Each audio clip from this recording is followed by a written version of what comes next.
All right. What's going on, everybody? How you guys doing? My name is Ian Robinson, and I am the lead ZBrush trainer here at Maxon. And we always try to make learning ZBrush as fun as possible. That's like my #1 goal. So if you're here, feel free to ask questions. It's going to be a really cool stream. Also, too, I just kind of wanted to I actually wanted to go over a few things before we started, but of course we have a sphere here, so we're going to be going into some fun stuff. Real quick, I'm just going to go ahead and see about turning on some music, of course. So let me just do that real quick. Log into Pretzel Rocks, all that good fun stuff. How is everyone doing? Hopefully everyone's doing okay. I did wanted to let everybody know that I was actually out for the last couple weeks. I got a little sick, but I'm happy to report that I'm back. Everything's well, so it's a lot of fun. So, yeah. Let's actually, real quick, I just need to log into my Pretzel Rocks real fast. It signed me out, so that's no big deal. Let's see here real quick. Let me just log in. How's everyone doing? Hopefully everyone has had such a wonderful day, week so far. We're already into March, which is crazy. That's crazy talk. Like, what is even happening right now? Okay, let me type. You guys ever type in your password and then you're like, oh man, I messed up one character, so now I need to retype in the whole thing. Let's see here. Yeah, you can go ahead and say that. That's fine. Well, it's fine. Let me see here. Request it. Always, you got to do that dual two-factor authentication stuff. Keeps you safe. Boom, boom, boom. Luckily, my keyboard thing, unfortunately, no one works. So, okay, great. We're logged in. Let's go ahead and, of course, hit play. So hopefully you guys can hear the music as well. I always like to share that stuff. All right, what's going on, Crimson, Myers, Aiken, Sparky Face, and Witch Cat Crochet? What's happening? All right, so today, what are we doing today, which is going to be a lot of fun? I'm going to go ahead and pull up my reference. We did the crane already from Teenage Mutant Ninja Turtles. I wanted to get into maybe doing some more substance stuff with that a little bit later, but when I got sick, I just hadn't had time to really work on it. So it's pretty much finished on the modeling side. We just need to do a few other things to get it going. So I'll continue that project later, or finish the substance side and stuff later. For right now, we're gonna make this guy right here. So boom, boom, boom. Look at this little guy. So freaking cute. I love him. This was actually drawn for me quite a long time ago by my girlfriend Casey. So shout out to her. She actually drew this a little bit ago. I want to say actually now going on like five years now. So yeah, but you know, been a couple days. So it's about time I actually model it. So we're gonna be doing a Chibi Deadpool, and I'm super excited. Chase, no worries. Hio, hopefully I said that right. Welcome. Yeah, you can't say you're at work. No big deal. I totally understand. So the fact that you're here now is all that matters. So boom. All right, let's get my tablets. I'm rocking the Sense Labs 24-inch display. So let me just pull this sucker forward. Let me get my pen, my glove, and let's do it. Boom. All right, so we're going to be doing a chibi block out. That's going to be super fun. And then let's get into it. Let's also adjust the mic a little bit. There we go. You guys can tell I haven't streamed in a couple days. So let me get right back into it. So yeah, so we're going to be going on this guy. So first things first, we obviously need to do a body block out. So we're going to go ahead and just hit save as. And let's go into my OneDrive 2024 projects, and we're going to call this the DP Chibi. I haven't sculpted a chibi in a little bit, so it'll be fun to try this block out again and see what where I've come from. You know, like how long it's. Man, words are difficult. It'll be interesting to see how I approach it this time versus like the last time I made a chibi. I think it was like 2 years ago. And I'm thinking about making this one animation ready because I want to do some more project with some Cinema 4D stuff. So we're going to go DP_Chibi block out. And this will be block out _001. That's 2. Boom. All right. So let's get going. Let's get crackling. And of course, too, if you have any questions, please feel free to ask. Sparky says, "Haha, I love it. It's so fun of a design." Yeah, absolutely, right? It's super cool. If you guys can tell, there's a reason why there's a giant cup of coffee in the actual reference. So this will be a lot of fun. Okay, so one thing I've learned is that chibi proportions are basically the size of two heads, but there is a little bit of like this head right here. If we take a look at some measurements real fast, so let's do that. This is super important in the design phase, and I like to do this. I like to call this stuff out as much as possible. So for example, let's go ahead and just take a plane real fast, and let's do this. Let's actually reconstruct a little bit so we just have low resolution, because I want to give this some thickness. So we're going to use the Z modeler brush and just give it a little bit of thickness so I can rotate it on its side, turn perspective off, and then this way too we can kind of see what is happening. So let's move this up like this. So if I were to put this at the top of his head and then use the gizmo, drag that out, say something like that, that's about where that would be. And then if I were to do one more, you would see right now that this character, even though he's hugging the coffee, his feet don't quite go to the second. Let's get a different color.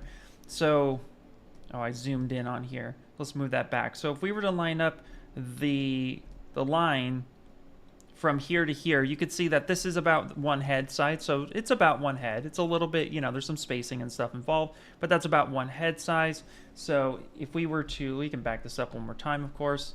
Let's actually make this even skinnier with a different color so we can really see. Pick all the colors. So if I were to, again, call this out, we say right about there. Boom. So we have this is about one head, and then this is the size of another head. And you can see that his feet doesn't quite come to the bottom of that, which means that if he were to stand up, his body would be the proportion of an entire head. So these are things that we want to call out immediately in the design. So this will be our kind of guideline into how to keep that structure. So here we're going to call this Chibi Guide or Height Guide. So this way we kind of help make sure that we honor ourselves and we don't just kind of guess what that size would be. We actually figure it out. So we want to make sure that we do that. What's up, Ryan? How's it going? Leonard, buddy, what's happening? Ryan Darley. There's two Ryans now. We got Ryan McAlee and Ryan Darley. What's happening, buddies? How you guys doing? Are you going to make that so you can attach it to your real cup of coffee? Leonard, buddy, man. Love the way you think, dude. I love the way you think.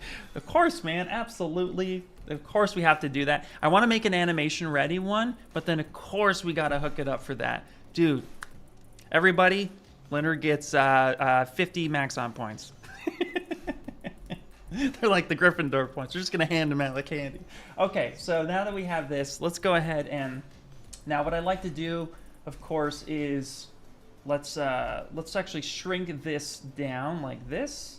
Okay, I'm going to actually set this right here in the center so that it is truly in the middle. And we don't need this super lengthy one. We just need the scales to be something like that.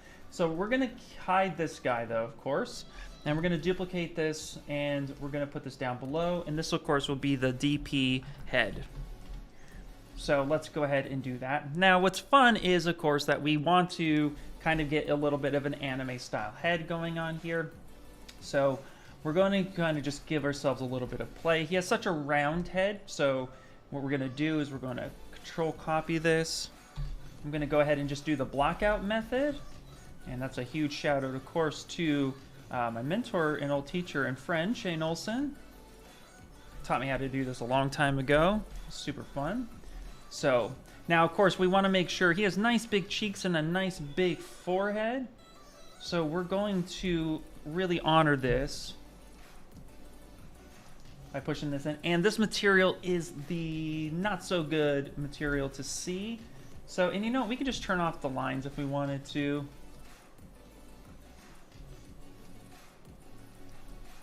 Okay, and I'm just more focused on getting the right roundness and stuff like that. Getting a little bit of that jaw. So we can always make this, we're bound to this guideline, so we can actually scale this up and bring this down a little bit. We just want that to fit right inside. We'll isolate this, and we're just going to have this kind of wrap around. Now faces, here's some fun anatomy tip. Faces actually draft. They draft from the center, right here from the center of it, and then they draft backwards, right? So we want to make sure, if we solo this out a little bit, that when we look at it this way, we have a nice angle happening that's just drafting backwards a bit. So when we do this, let's just back this up for a second. I want to make sure that this gets pulled back and it angles in. And of course, we'll have some nice space for his eyes. So we're going to pull that in just a little bit. And of course, too, we're going to want those cheeks coming out. So we're trying to get just a nice profile. Let's see here. Give him the brown pants.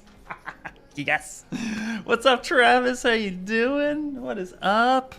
Oh man, we have a lot of people. Groovin' Magic, waving. Hello, how you doing? Hello, Cradix Brit. If I didn't see you, I didn't see you in the chat there, but hello. Everybody's calling you out, so what's happening? Good to have you here, Brit. Okay, here, real quick. I gotta check my pretzel rocks here. I gotta make sure it's on YouTube safe. I'm hearing lyrics. We can't have that. No lyrics. Okay, hold on one second. Let me just kick over there real fast. Here, I'll just pause the music real quick. Let me make sure my settings are correct, Amundo. Oh, it is set on YouTube safe. It's only set on instrumental. What are we doing here? What are we doing? Okay, you know what? I'm just going to go ahead and skip this song that we have going on. I don't know if you guys can hear it, but we definitely want to not have any lyrics popping in. Okay. All right. Boom. I just like having a little bit of tunes. All right, so let's turn solo back off. Is everybody excited for the new Deadpool and Wolverine? Because obviously. It's midnight right now. Is Xingying? Is that how you say it? Shi or she? Hopefully I didn't butcher that. I'm so sorry if I did. I like to try to pronounce names as much as possible. Okay, so this is actually, yeah, this is actually pretty cool. Okay, so again, what I want to make sure that I do here is that I honor the overall shape of the head itself, but we want to actually be able to have like a nice good round. So let's pull this back just a little bit. Even though the head is mostly circular, what I want to be able to do, it's going to be a mask, so there's going to be a face, say, right about here. Give me eyes right about here. And also too, I'm gonna want to pull this down a little bit because it's going to be overall the actual shape of the head and stuff like that. The face is at the lower third of the actual head, so we want to honor that as much as possible. Now I want to give him a nose a little bit, so we're going to give him a bit of a nose here. And we'll do a little bit of a smooth. Now, I'm not going to worry about that too much. We're just going to get the main head shape in there. And then I actually might kind of pull this in just a little bit. Just a little bit, honoring an actual head shape. Okay, so we have that. Now let's go ahead and let's get the body. Now we got to focus on some proportions. Yeah, awesome. Okay, very cool. So we want to now focus on some proportions. Now the thing is that when you're dealing with real anatomy, obviously with a human character or humanoid type character, the thing to remember is that proportions are super key, and you want to make sure that you have good volume and everything kind of lines up. So we're just shrinking this down and we're simplifying it. So we're going to go ahead and we're going to work on, quote, the rib cage. So we're going to scale this guy down here, and I'm going to focus on just the body part of it too. So I'm going to, let's go ahead and,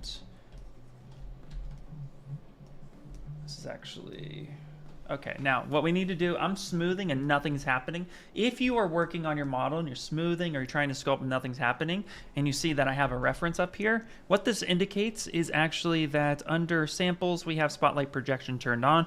That's on by default. Anytime we use spotlight to hold our reference, it's going to engage the projection part, which allows ZBrush to take a look at the image and actually display not only the color, but sculptural changes as well. So it's trying to do that with the move brush or the smooth brush and it just won't let me do it. So I have to turn this off.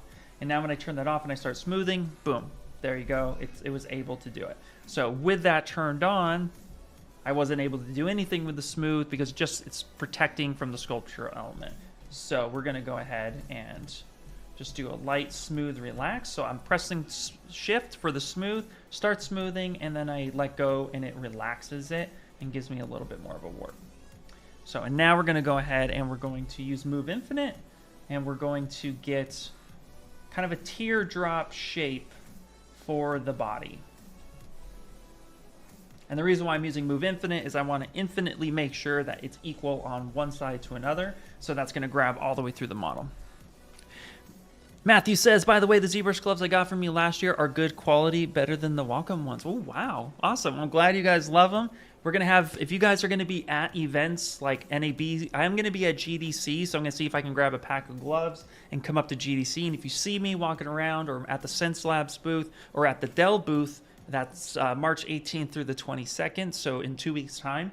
So if you're up there in San Francisco, I'm going to see if I can get some gloves and possibly some ZBrush bracelets. So if you see me, come say hi, grab a bracelet, grab a glove, and that will be there. What's up, Chris? How you guys doing? What's up, man? Okay, so now we have kind of just like this kind of teardrop shape here. Now what I want to do is get the legs in, and then I'm going to want to get the arms in, and then we're going to match what we want. Now, this is also a little bit too rounded, so we're going to just kind of square that off just a little bit. And again, that Move Infinite is just really allowing me to make that changes on both sides, just like such. Okay, cool. Now I'm going to go ahead and just Control drag and get this copied. Now I'm going to split this off actually. So I'm going to go to split unmasked points, and then I'm going to pick this guy and this. So this will be the torso. So just for now, I'm going to name stuff, even though we're going to end up merging it and making it one mesh. I'm going to call this the torso, and then I'm going to call this the legs. Okay. And then I'm going to turn off symmetry. So we're going to hit X for turn that off. And we're going to kind of get this in here. And actually, I'm going to scale this down. And I'm going to move this over. And then let's go ahead and adjust this a little bit. So we want to make sure that we don't give them too skinny of legs either. Like that's something we definitely don't want to do.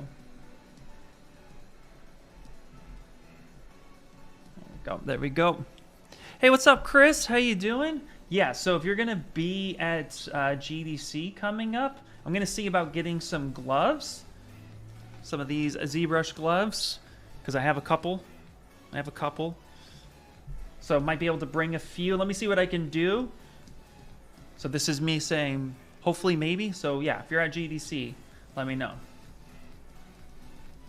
Okay. So we're not going to lose sleep on the size of that, but what I'm aiming for is about half the body size. And you can see that that's almost there. Maybe that's a little bit. So we'll just raise that up into the body. And then I'm going to Control drag this down again. And what I'll do now is we'll hit Q and Control W to just go ahead and do that. And now we'll shape this guy. So now we're going to end up shaping the lower part.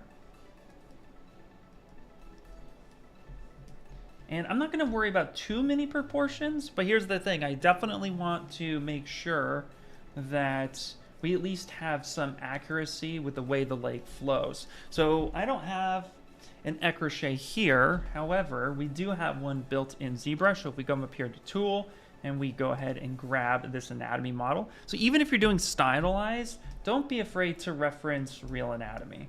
And if we take a look at the front of the leg, you can see here we have a few apex points. So if I were to draw a straight line straight down from the inner thigh, right, you would see here that we actually have a nice tapering going on. So there's actually a bit of room between the inner thigh and the inner knee and the way that the knee flows, right? So the way this is going, what we want to actually do is I'll actually put this over here and we'll just take a look at this. So I'm going to go Shift S to stamp that. Let's go back to our chibi guy and let's kind of reference this a little bit. We're not going for true realism, but we're going for enough. I want to ask how many, let's see here. Some great questions, by the way. Can you do like very basic for us, start learning ZBrush and what tutorials to do next? Because you do self-study. So, love the name, by the way. Yes, actually, we have a few things for you. So my streams right now are dedicated to, you know, starting in ZBrush all the way to advanced ZBrush. However, if you want a tutorial series that's 100% free, get you understanding ZBrush a lot more, and just get you into it, you can actually go to, and let me just come over here real quick, pop this up, and I'm going to send this link in the chat, but if you go to the maxon.net, and you go to Learn and Unders University. We also have a bunch of YouTube videos as well. But you can see here we have a Getting Started with ZBrush. You'll just click that. And I have Anna Carolina here, who was amazing and actually coming on and helping us record this series. So I'm going to put this in the chat for you right now. Boop. And that is going to definitely get you started in ZBrush. Now, there's other assets to this. If you go to YouTube, of course, and you just come up here and type in Ask ZBrush.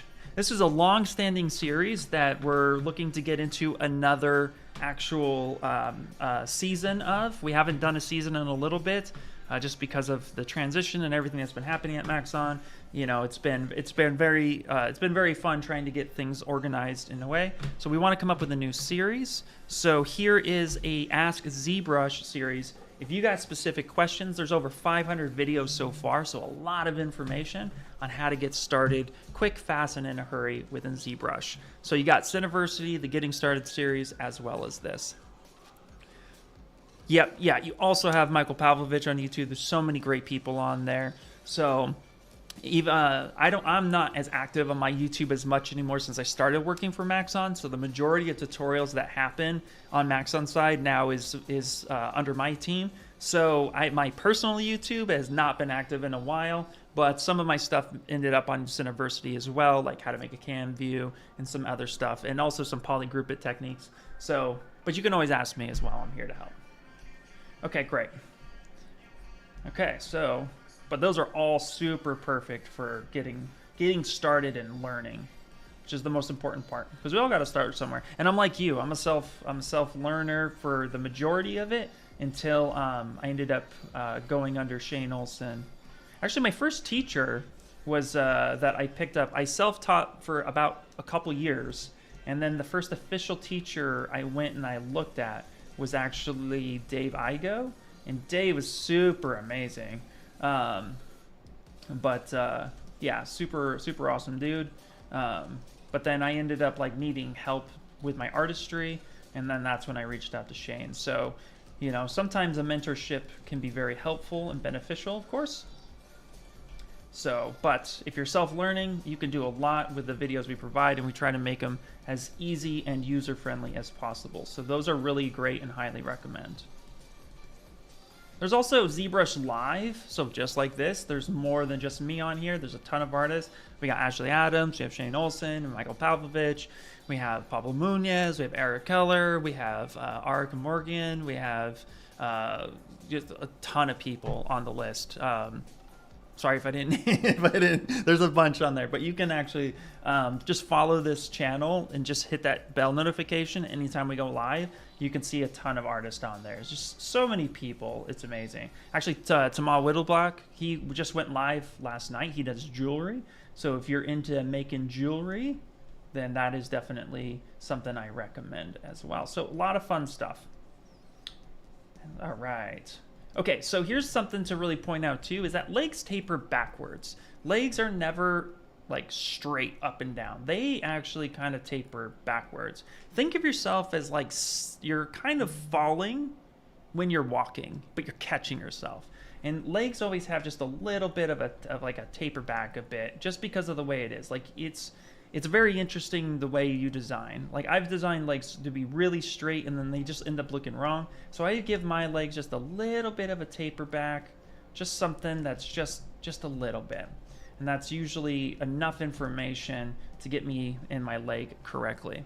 So let's go ahead and Control W this, turn that wireframe on, and actually make this a new polygroup. And let's get that. And now we're going to go ahead and give him feet. And you can just see here I'm repurposing a good chunk of my mesh. And here we're just going to shove this back, say something like that. And now we're going to shape this.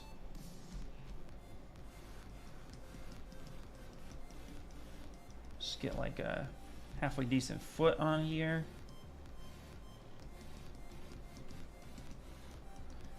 And I'll show you real quick how to get a nice flat foot. But what I'm going to want to do, I can see that the foot that she drew is pretty rounded. I mean, it's like very oval, egg-shaped almost.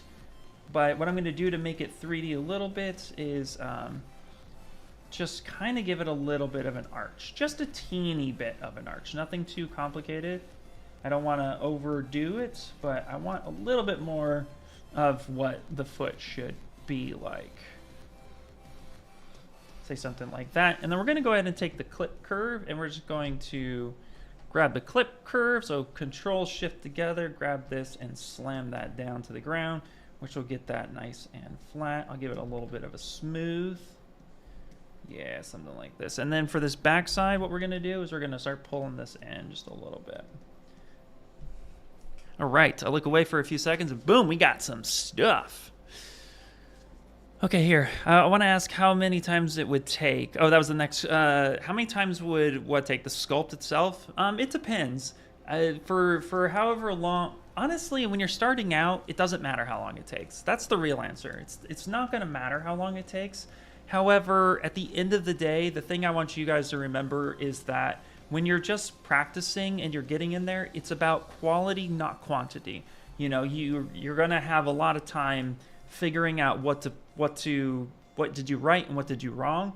But you know, if you were on a professional level, a lot of times, depending on the studio, if you're in video games, a full character might take 8 hours a day for 3 to 4 weeks. That's a good time for a full character start to finish. It just depends on the project.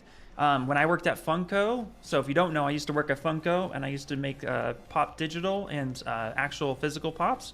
And what was really cool about that was it was a fast-paced environment. We would turn around a pop within a couple days. Like day one, if they gave you a concept and said, sculpt this, in one day you should have the sculpt pretty much blocked out and locked in and ready for a first view, which is not that difficult actually when you think about it. After the more you practice, the easier it gets, of course. But yeah, I would say that that's about the time frame in which that would happen. And so you're just kind of like, it's a little bit fast paced, but you get used to it really quickly, right? So ultimately, at the end of the day, that was our turnaround. So within a couple days, I'd say 2 to 3 days max, your pop should pretty much be finished, unless we had like licensor issues or licensor approval that they were just like, you know what, actually, I want to do X, Y, and Z. So that sometimes happens, but for the most part, it just depends on where you are. But when you're getting started, like you're just in ZBrush for the first time, I don't want you, even the first few years, don't even stress about how long it takes. Just enjoy the making process and learning, because you'll actually get so much more out of it if you just sit there and enjoy the process. So, great question, by the way. There's a few other stuff here too. Let's see. I've sculpted a full human figure with DynaMesh, and now I want to sculpt the mouth. My issue is that I have no honest idea about how to go about this with DynaMesh when I try forming the inner mouth cavity. Dude, that's a great question, Tech. So you know what? Let me finish the leg block out, and then I'll show you a good way to approach that. There's a great way to approach that. There's 2 ways you can approach that. And one of them is DynaMesh, and the other one would actually be with ZModeler and a Remesh. So I could definitely show you.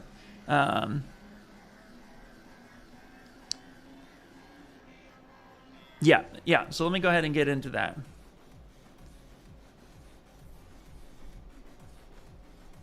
Okay, great. So let's actually, I'm going to solo this. So I actually used a primitive IMM to just block in a real quick knee here. So then I kind of have an idea of where that's at. And I'm going to make, knees are kind of shield shaped. They're kind of, you know, just something like that. I'm just going to kind of shove that in there a little bit. And the reason why I want this knee right here, it's just going to be when I weld this together, it's going to be a little bit more. Now, if you're doing this, if you like to work with big brushes and you're like, man, I'm pulling this around and I can't, I pull this and then I pull that and I pull this, don't worry about that. What you do is just kind of get it in place. If you want that to intersect more, just go up to brush, go up to auto masking, back face mask, and now you can just pull that sucker straight back. And that's going to protect the ability, if you don't know, that's going to protect the ability to, if I got a big brush, it's going to only affect the front facing normals that I'm grabbing, and the back face is going to mask it off automatically. So back face mask, the back facing normals. It's the way to go about it. Okay, and now that we have the actual knee in place, this is close enough for government work, so I'm going to go ahead and mirror and weld that, and we already have a little bit of a figure. Now, real quick, I'm going to go into the body real fast, and I'm going to reshape this. I want a little bit of an S-curve, so I'm actually going to lift this up just a little bit, say something like that. I'm going to kind of give him a little bit of an arch and get some shape language here. This is what I'm looking for right now. I'm going to grab the select lasso. If I start here, I want this kind of language.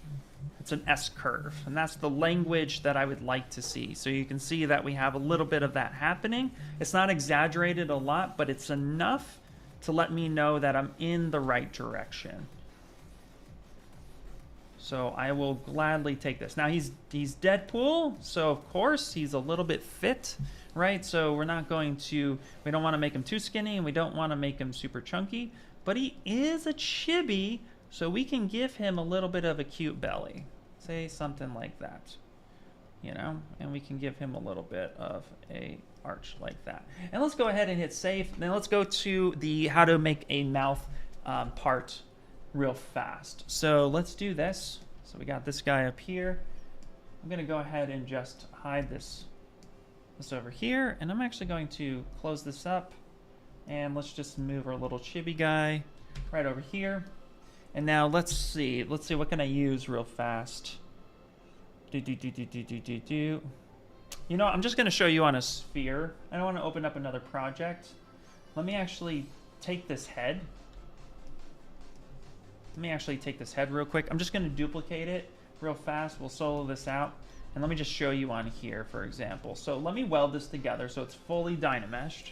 So geometry, DynaMesh, and just boop. Ooh, that is low resolution, so let's kick that up. Low resolution, there we go. Say something like that, that's totally fine.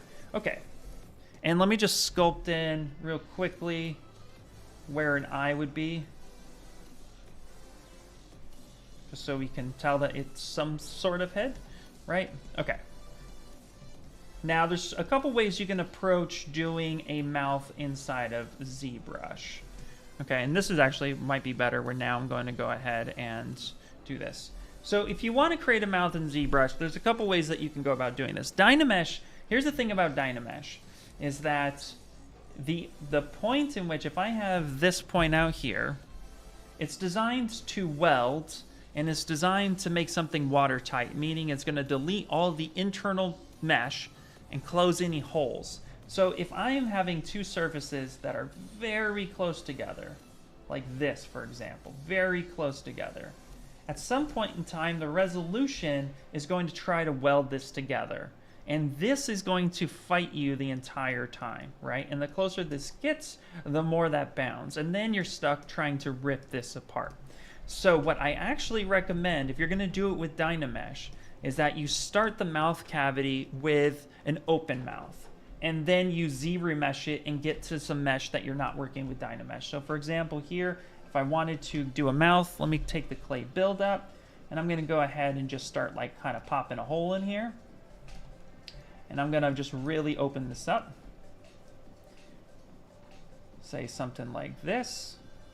Okay, I'm working a little fast, so make sure to take your time. So let's get something like that. Okay, so now I have a mouth here.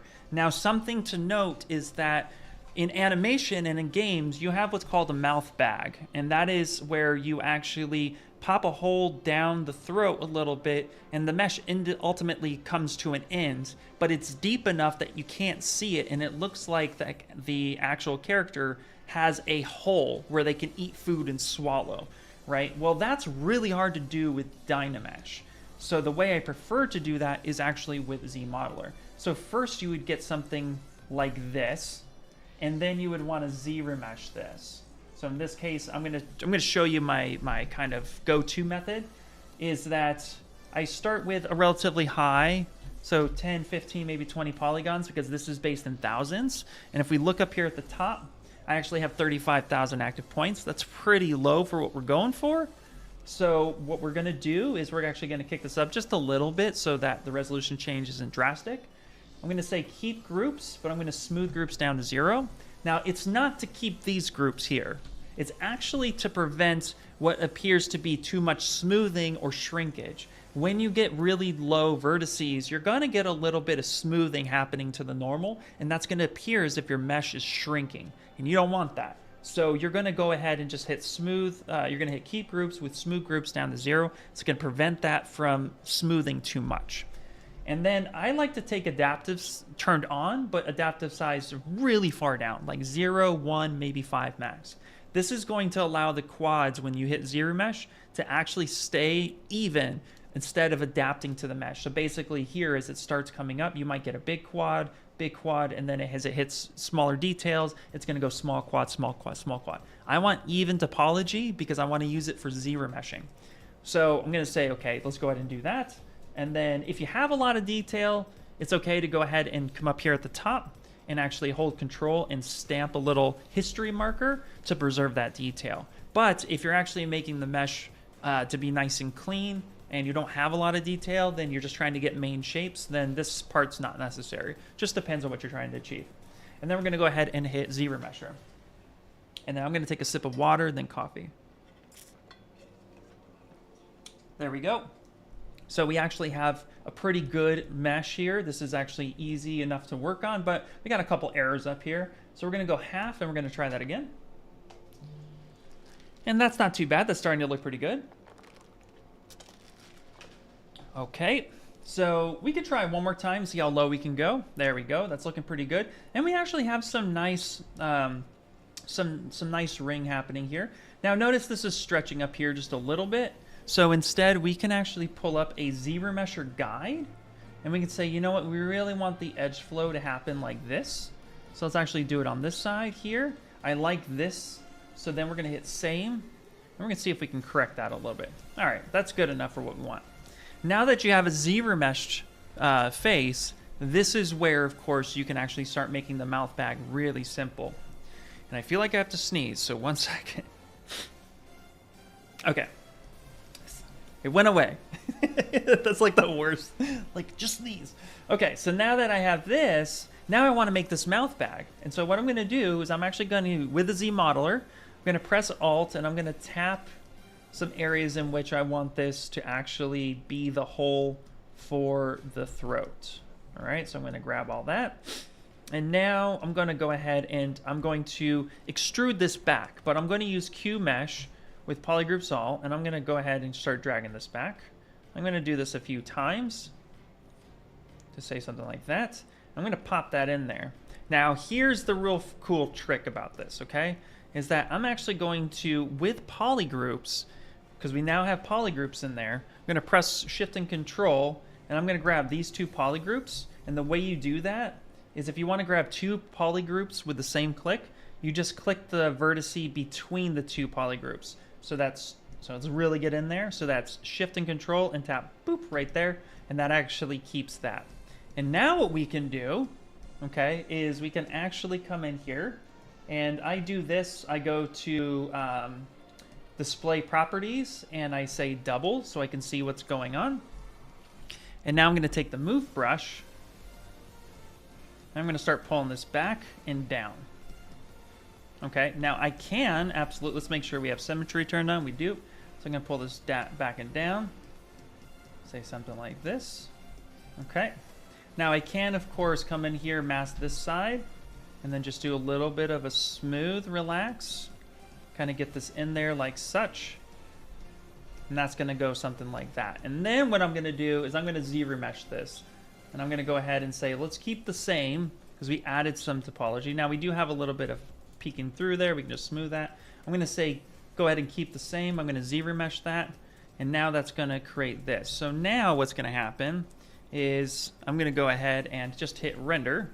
And you can see here that now that kind of makes that dark. Now, this might be a little bit not big enough, or this might be too big, so you can always adjust. But in this case here, this is actually going to be pretty much what I'm looking for. I can smooth that down at the top because I want this to kind of come down like this. There we go. And then of course too, I can even widen this out, so I can pull these over, say like this. And if the move brush doesn't work for you, what you can do is actually grab the inflate brush. So that's B for brush, I and N. And then I'm going to inflate, but see if I start inflating, because the normals are reversed, it's actually going in. So I'm going to press Alt and inflate it this way. And that's going to help inflate that side. There we go. And then I'm actually going to give it some topology. So I'm going to go ahead and double this, ZRemesh that, give it a little bit more topology. And now I can actually open the mouth on the inside just a bit more. And now I have this mouth bag. I can actually now start shaping the mouth a little bit. So I can come in here and I can start coming in, pulling this in and closing this up a bit. Now, one thing to remember here is that at some point the move brush is trying to protect both sides of the mesh. It doesn't want this to be really, doesn't want me to really come in here and actually, you know, close this. But if you want the mouth to be closed, just grab the move topological and then come up to brush, come up to auto masking and adjust the range. I think if I drop it lower, I can actually work both sides and start closing that. I can also come in here and give it a little bit of an inflate, and I can start closing that. And I can do that on a layer, right? And with that move topological, let's go BMT. You are able to come back in and reopen it with some finessing. Of course, this takes a little bit of time. Now, the only time I would close the mouth is if I needed it closed. A lot of times this would actually get me into blend shapes, which is now, of course, having the mouth relatively open, using the layer system to then animate the mouth, which, because I just mentioned it, I'll show you real quick. Let's back this up enough, say something like that. If I wanted to animate this mouth inside a ZBrush or get an idea of the animation in the mouth, I'd come in here and actually turn on a layer, take that move brush, start coming in and working it. This takes time, by the way. Try not to rush this process. Come in here, use the inflate a little bit, right? Kind of close this, boom, say something like that. So now the mouth is closed. I'll turn off record, and now with the layer system, I can actually open it. I can really open it. Ah, yay! Freedom! So you can give a little bit of an animation. So then if you go back to 0, this is where you left off. Fully closed, fully open, and you just entered the world of blend shapes. And you can combine these different layers, so forth and so forth. So then you could come through here, you can type 0 in that, and then you can rename this and call this open. You can call this open close. And now you have an open close layer. So there's a lot of fun ways that you can go through and do all this up. So perfect. What's up, Angry? How you doing? Prashant, welcome in. Hello. Very cool, very cool. Thank you for your guidance. Hope they will help a lot in my digital sculpting journey. Absolutely. You're doing great. Hey Ian, do you play the layer in the timeline? You can. I'm pretty sure that you can. It's been a while. But if I come up here to my timeline, and I come up to timeline tracks, boom, layers. Yeah, so you would just turn this on. So then you would turn that on there. And then let's actually go to timeline and let's show it. So you have this here, and then timeline tracks, and then layers. So then here I'd make a marker, and then somewhere right about here, I'd want to actually close that. Oh, is that the layer? Ah, that's the layer one. Okay, so not layers, but layer. Let's type that one, and let's come over here a little bit more, and then close that one, and then do that timeline, and then there you go. So in the, yeah, so boom, right there. So not layers, because that's actually, I think that's referring to this up here, but the layer in the timeline, and now you can play that. So now you can create a talking character, and then you can record that. Okay, well, when you're ready to record that, and then you can adjust the camera. So you can say, boom, zoom in, and then we get all the way in here. And then as I'm zooming in, the mouth is opening. Rah. So yeah, absolutely. You're so welcome.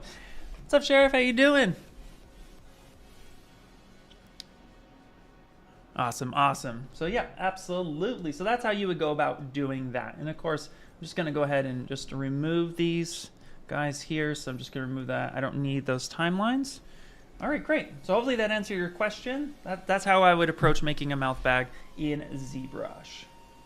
And animating it for your movie. Okay, great. Let's go back to creating the rest of the block out for this guy. And if you guys didn't know as well, you guys, I've been working on a new DPP series called ZBrush and 3D Print Workflows. And so this last Monday, I did a whole thing where we actually did key cutting. And long story short, we showed how to make a key, how to measure, how to scale, all that good stuff. So if you guys have a little bit more interest in 3D printing, I know a lot of you have asked for it, and I want to make sure that you guys are aware that that's happening, and it's already started on week 1. So let me go ahead and just share the link real quick to that if you missed it. A lot of good info on that, and then you guys can, of course, see me next Monday for week 2, where we actually, what we take is we take the key that we cut and we actually apply that to a model. So that is going to be right here. It's available on all channels. You can find it on this channel as well. But of course, I want to show it to where it's going to live full time, which is actually, let's go live. And it was this one. And let me just copy this real quick. Bada bing, bada boom. So let me put that in there. Am I the key master? I'm the gatekeeper.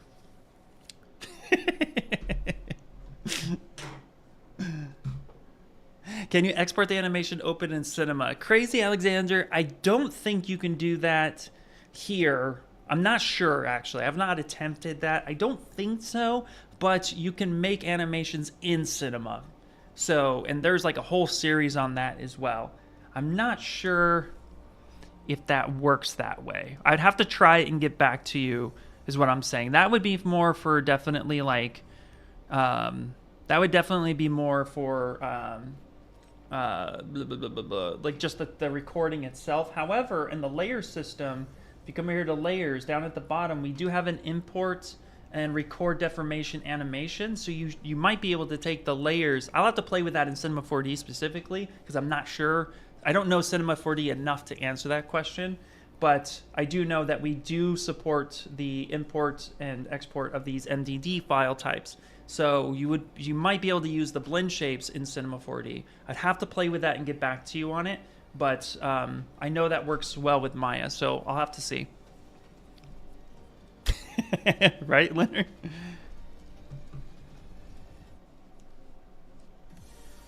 Yep, you can export blend shapes to Maya. Yeah, I'd have to test it, like I said, in Cinema 4D though, but great question. Okay, so we built this leg, and we got 2 of them, and now we're gonna turn around and get some arms. And a lot of you might be thinking, so he's gonna do the same thing he did for the legs? Nope, absolutely not. I'm gonna Control-Shift-D, I'm gonna duplicate these legs, I'm going to move them up above here, and I'm going to call these arms so we all can go home a little faster. And now I'm going to go ahead and I'm going to turn on symmetry, of course, and we're going to rotate these things around, and I'm going to kind of come in here, rotate these, just say something like this. These guides are in my way right now, and that's okay. So I'm going to come through here, and now I'm going to remove this guy specifically, and I'm going to go ahead and do delete hidden. So let's go to geometry, modify topology, and delete hidden. And really what we're looking for now is just the ability to apply this to and make them arms. And so obviously we need to change the mesh a little bit. So I'm going to grab this guy, we're going to smooth this down just a little bit, make these a little bit more arm friendly. We're just going to repurpose what we already have because the proportions themselves are actually right where we need them to be. So let's go ahead and just not reinvent the wheel on this. But we will need to, of course, make these a little bit more arm-like. So let's go ahead and grab move. You guys are coming in with some fantastic questions, by the way, so thank you all for being here. I really appreciate that. And then I'm going to go ahead and just rotate this around just a little bit, give it a little bit of a bend. Say something like that. And now let's go ahead and focus on getting this shaped up.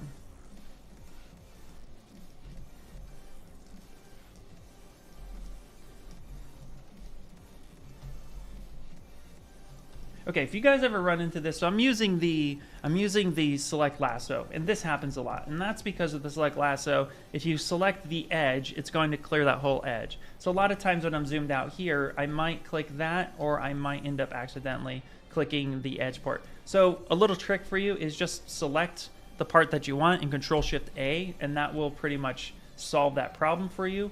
Or what you'll do is you can actually just come up here, grab the select rec, because it uses a different stroke type. If you look at the select lasso, it's using the lasso stroke type. So you could change that, but I figure just come up here and just pick the select rec, and that will also kind of solve that problem. So just a little tidbit on that. Let's go ahead and rotate this down a little bit. Cool. Now he's not super beefy, so we don't really need to focus too much on whether or not the arms themselves are very massive, but we do want to put them in a good place. And of course, too, I think we're going to need a neck on this guy. So let's come up here. Let's grab this tool. So Alt-Tap here, and let's go ahead and go B-I-T. I'm sorry, B-I-T. I must have hit something else like Y. And I'm going to go ahead and grab a cylinder. I'm going to insert the cylinder. I'm going to bring this forward and scale this up a little bit and give me a proper neck here. Now the neck here is just more of a guideline for me.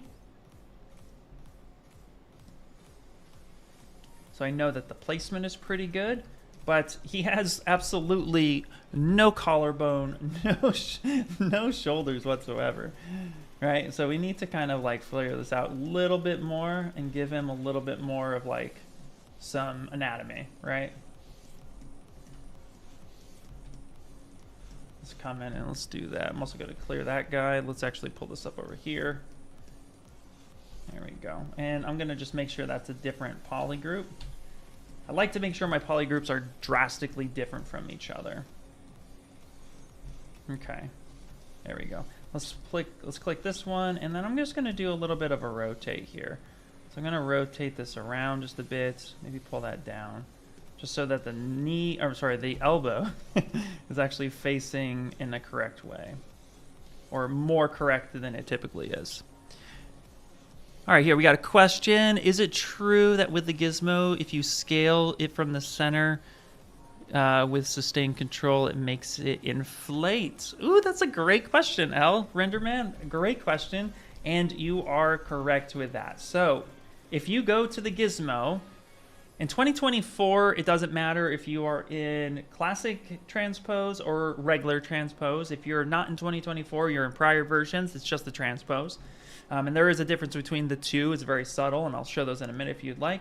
But with either of those, all you do is if you hover over the center part of the gizmo, you'll notice that down at the bottom, it would actually give you a warning. It's a little hard to see that, but it says control to inflate right there. In fact, let's just get it on a darker screen, control to inflate. So yes, so all you need to do is just hover over that, press control, and that is going to inflate that, or deflate if you go the other way. If you scale down, it will deflate it. Scroll up, it will inflate it. So, and actually we can give them just a little bit chunkier arms. Absolutely, one of my favorite tricks to do. Super excited about that one. What's up, Nightbot? Hello. Yep, hold down control and make it happen. Oh, that's a fantastic question. All right, so now we have most of this. Let's go ahead and give him some hands. Now for hands are always fun. I always treat hands very much like I would treat any character. You know, right now we have the bulk of this, and if we take a look at our scale here, I think the body's a little tall overall. So let's do this. Let's actually grab all of this, except for that, and this one. I don't want this one. I want these. I want these guys right here. I'm actually going to just scale that down just a little bit. That was a lot. Let's put this in the center. Just bring that down just a teeny bit. There we go. And let's take a look at this head real fast. And this head, I'm actually going to rotate this up just a little bit.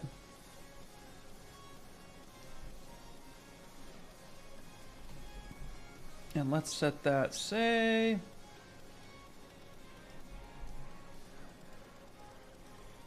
I don't want to scale that down too much. Maybe I want to pull that down just a little bit though. Okay, I think that actually might work out. Maybe pull this back to be a little bit more in the center. We obviously need to reshape the profile. The profile's a little much. So let's actually reshape this. So again, we get a little bit of a draft back. So I'm going to go ahead and hit the, let's go move infinite and start pulling this back a little bit. Okay. And I'm going to want to make this all one mesh here in a minute. So he doesn't have any ears because it's all tucked under the mask. We're not making an actual face today, but I do want to actually like make this sculptable here. So we're going to go ahead and start blending that in. But first, let me go ahead and just kind of sculpt out where the eye holes should be. And then we'll get to the hands.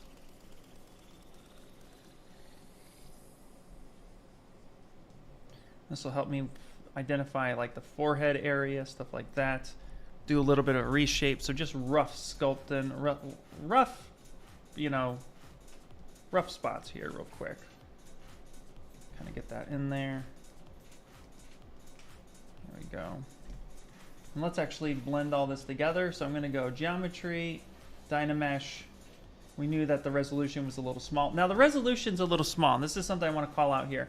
The resolution here, if we come back, turn the wireframe on, and go resolution 136. So let's turn that on. Look how small that is. And there's a reason for that. And the reason why that's so low is because if we go over here to geometry size, look at the size of my scene. It's 0.355. Honestly, the ideal scene for me to be working in is between 1 and 2. And this is quite small. So what I can do is I can actually grab everything. So let's go to Subtool and let's turn on our guides. And let's literally grab everything. And when I scale this up, watch what happens. So I'm going to go to Geometry, look at the size. I'm going to scale this up. Boop, boop, boop, boop, boop, boop, boop, boop, boop, boop, boop, boop, boop. So let's go up and let's take it at about a 1. So now my model's a lot bigger. And now when I go back to DynaMesh and it's at 64, when I DynaMesh this, so I turn DynaMesh on, right now I should scale this up just a little bit.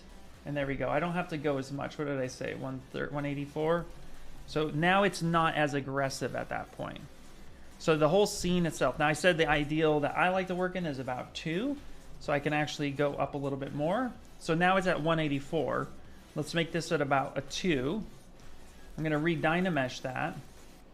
And it's at 81,000 active points. But look how much dense that is. So before it was at 22 at 184. Now I scaled it up. It's at 81,000 at 184. So this is how DynaMesh and your scene scale works. So if you are working on something and it's really detailed and you swipe your DynaMesh and your resolution is getting maxed out and it's still too low, check your size. Your model itself is probably really small. Yeah, that's a cool feature. The inflate one. Oh, not a problem. Not a problem.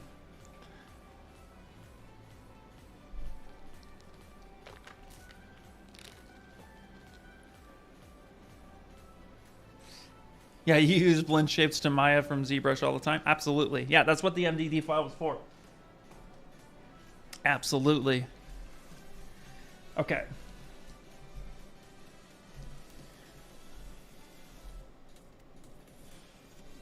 Now we're going to start kind of making this more of a Deadpool head. So now I'm actually going to, is this material good? Let me look at, if I pick, not startup, if I pick basic, I guess that's an okay material. Yeah, okay. Okay, what I want to do is actually kind of just shape this a little bit here. So I'm going to take my H polish a little bit. And like I said, the heads itself drafts back a little bit. So I want to start by just coming in with H polish and just refining the actual shape of the head. Because he's in a mask, this works really well for me with stylized characters and stuff like that. But anytime you're doing anything stylized, I find that the H polish really just kind of helps me identify the head planes that I'm looking at. So something like this on the side. I know he's a chibi character, so he has a more rounded head, but I want to actually just come through and take a look at everything.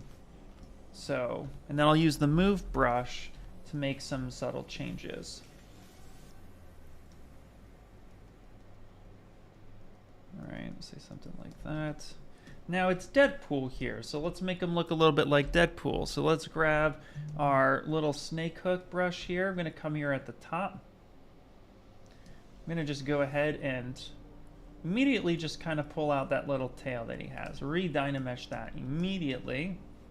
And then with this snake hook, I'm actually with the move brush. Let's go move brush. Let's go to brush, curve, and curve alpha AccuCurve, because that allows things to come to a point.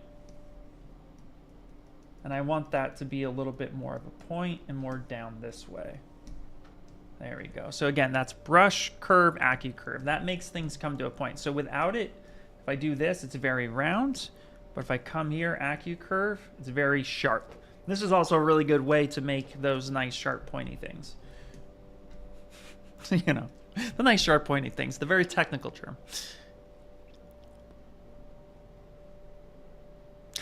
Can you mask out the area of a model and have a different material? Absolutely. You could paint multiple materials on the same subtool. So for example, here, this is your basic material. So I'm going to go ahead and mask this off right there. You come up here to the very top, and right up here you have your alpha channel, you have your mRGB for material and RGB, color, you have color, and then you have material. So if I click this guy and then come down to material, you can even paint on it as well. So you can hit PBA for paintbrush. You can grab a gold material and then you can color fill that object. Then you can invert that mask and say, you know what, on this top, I want it to be really reflective. So of course here, let's do this. I said material, not color. So let's go fill. You have to make sure you pick the material. Good job, Ian. Refer that and then grab a gold material. Say something like that. And then you want to fill that. Now you have two different materials. And you can even paint with this too. So once you have these materials on, and then again, you come up here, color fill object. Oh, I don't want to fill it like that. It should be already filled. Let me grab another material, say wax. And now I can literally paint with the material. And of course, this is really low resolution, so you're actually seeing the different polygroups. But here, yeah, you could paint those different materials. And then, of course, if you really like absolutely 100%, you know, when you DynaMesh, it's going to replace all that. But if you fill the material and you want to get rid of it, then all you need to do is go ahead and just click and drag on the material and throw that here in the actual picker, and which is just the viewport. Just pick in the viewport, come up to color and fill object, because that's a flat color. And then what that does is that it'll reset your material on that. So now if I go back and I can see what the different materials would look like, it's no longer set in stone, which is great. Or a really cool part, if we back up here, you do a project and then you open it back up and you're like, I forgot what material that was. Likewise, just come over here, grab, click and hold on the material and then hover over, and it will select the material that it recognizes. So if I wasn't sure what gold material I used, there it is, and it highlights it for me, which is up here in the matte cap. So again, to reset, just click and go into the viewport, not over material, and that will give you the flat color. You just fill it with the flat color, it resets it. Ooh, looks like I had a spike. Am I still live? Okay, am I still here? It looked like my internet just literally spiked right now. All right, cool. Yes, back. Okay, great. Did that answer your question, or did I cut out somewhere?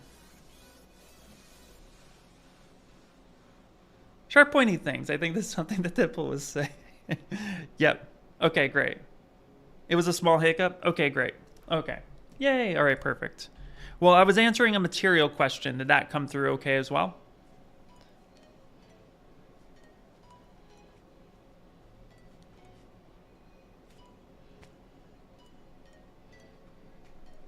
Boom, boom, boom, boom, boom. Okay.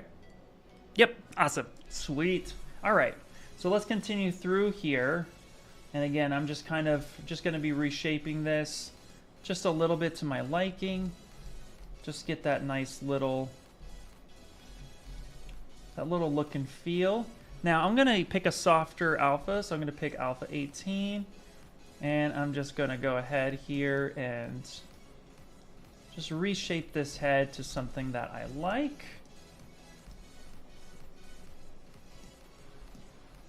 Okay. Now I'm going to fill this back in a little bit because we're going to be drawing the mask shape of Deadpool here. I just wanted a place to know where his eyes would be.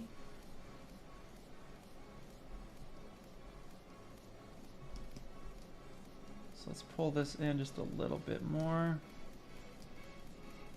Awesome. Okay. Now we have a general idea of what that's going to look like. Now, what I'm going to do is, now that I have the main shape relatively where I want it to be, let's go ahead and grab this move brush. Again, I like to take my time. I don't like to rush any type of job unless I'm actually on a job that's like, yo, we need to get this out fast, right? But for something like this, we just get to take our time here, get the main basic shapes in. There we go. And then what I like to do before I commit to any changes here, I'm going to take the paintbrush, okay, and I'm just going to go ahead and fill this with a white color. And then I'm going to switch my swatch and go to black. And what I want to do is I actually want to go to stroke, lazy mouse, turn that up a little bit. Not with the material itself, but I want to now kind of come in with a color. And I want to kind of check how this is looking. So we get a little bit of a point here. And I want to see how this is going. And if I paint this in, this will give me a better example of how this is going to look.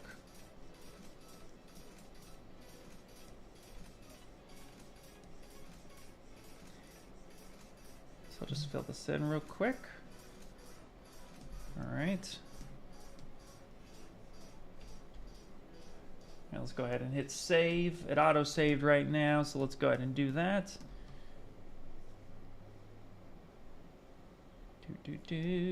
Go a little bit lower with this. A little bit more. Okay. Kind of see how this is overall looking. Let's switch back for a second. Okay, not too bad. We can still move around a little bit, refine this a bit, but this shape will actually work for us. What we can do real fast is I'm going to take a big move brush, like a really big. Let's take Move Infinite actually. And I'm going to pull this down a little bit. And I'll pull this up just a little bit. So pulling down the forehead area just a bit, not so much the top of the head, and get just a little bit more of an honest look and feel.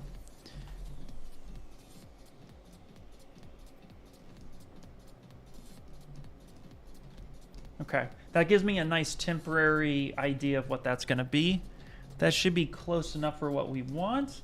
And then of course too, we can come through here and then we can just draw some lines towards the back. Boom. And boom. Okay. I'm happy with that. That's good enough right now for what we need. Again, we don't have any real major details, but we just want the overall shape to refine it. So let's come back over here. Let's turn these guides off for a second. And now I'm going to go ahead and get rid of any control tap I had. Let's come up here and let's ZRemesh it. I don't need the color anymore. I just want to get some decent mesh to work on.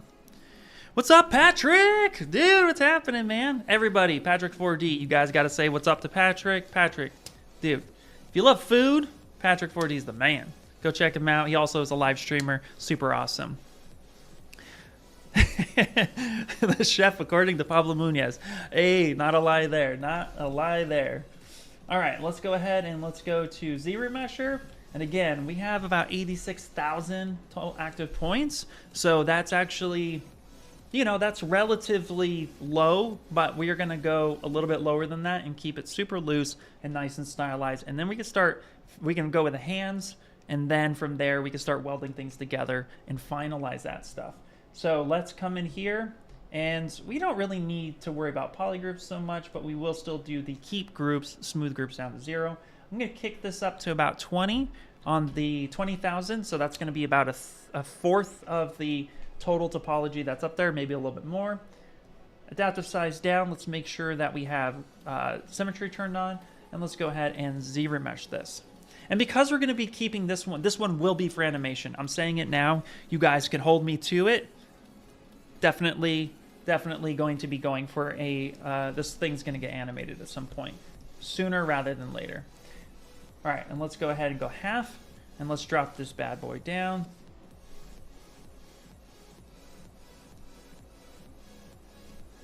How low can we go?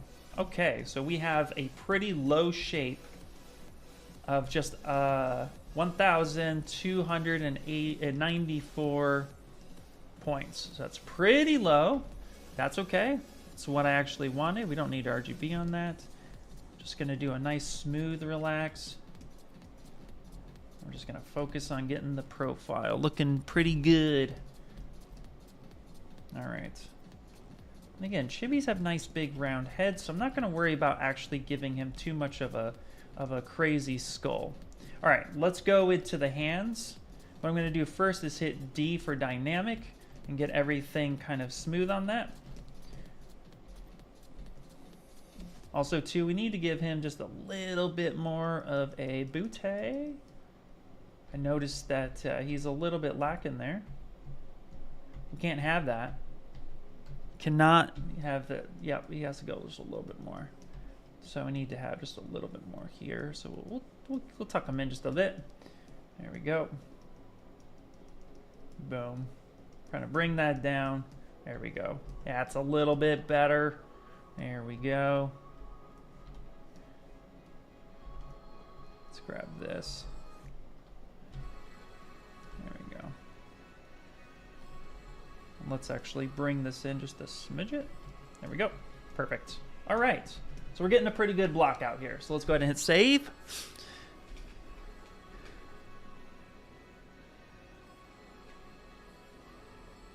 Hey, much love, guys. Yep, absolutely, dude.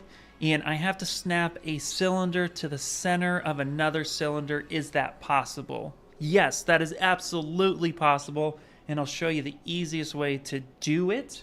It is actually just with an IMM brush.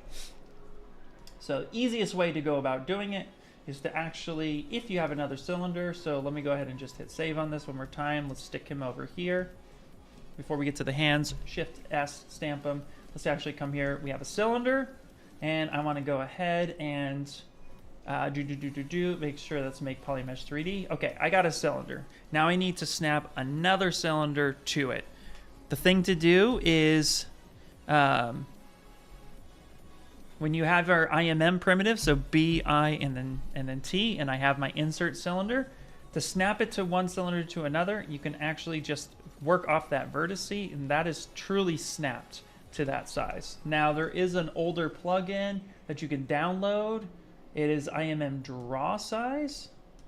So for example, if I needed to set the size, right? So here actually, let me scale this, say something like that. When I drag this up and then I press Control, that's actually going to give me the same exact size that my draw size is. So if I hover over this again just a little bit, just make sure that I match the draw size here. So as I start dragging, press Control, and that's going to snap to your brush size, and that is completely snapped to it. So that is absolutely a way you can go about doing that.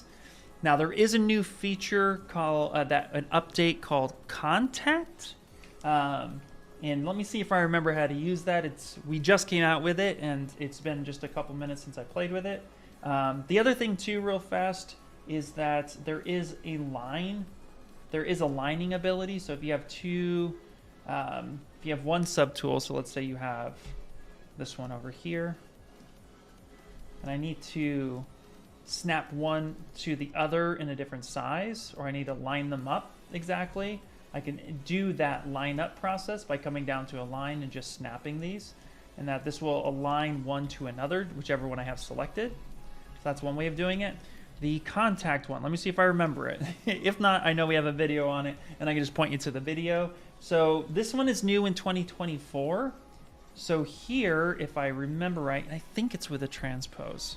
Let me just play with it for just a second. So if I want to go from here to here, see, and apply. Yes, okay, great. Okay, so if I have this cylinder here, so I'm gonna hit Y again. Gonna snap that right there, say boom. Okay, so I'm just gonna kind of move this off over so I can see. So if I have this angled over here like this, then what I want to do is I want to be able to snap this to this guy, right? So I'll use the transpose, and I'll say take this edge, this vertice, and I want you to snap this to this dot right here. That's what I want you to do. Now, if I hit C1 and then apply, it's going to literally snap that cylinder to the top of this other cylinder. And then you can just go ahead and readjust that and make that as much as you know, just even that out a little bit and be like, boom, done. So those are the few ways that you can go about doing that. I actually really like doing the primitive ones. If I'm drawing out a primitive shape, it automatically works right there on any point that I touch. It's automatically snapping to that actual front-facing edge, so it's already there. If you see people draw this out and then press and hold Shift, like I'm here and then I press and hold Shift, that's actually following the gizmo and the way the gizmo is facing. So being able to just draw that out, it's automatically facing the vertice I'm on. So, and then of course by pressing Control, it snaps to your brush size. So those are a few ways that you can go ahead and align that stuff as quick as possible. What's up, K-Win? Hey, how you doing?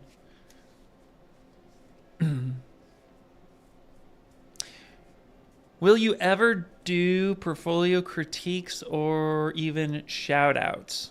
You know, I haven't really considered it too much, but at the end of the day, I actually have a Discord dedicated to helping people. Like, that's just on my off time. I have a Discord dedicated to helping people that actually, like, if you need a critique or if you're like not sure about something or you want feedback, there's a bunch of artists that literally are just there to, you know, it's a whole community that has just a bunch of, you know, really awesome people that help out with that.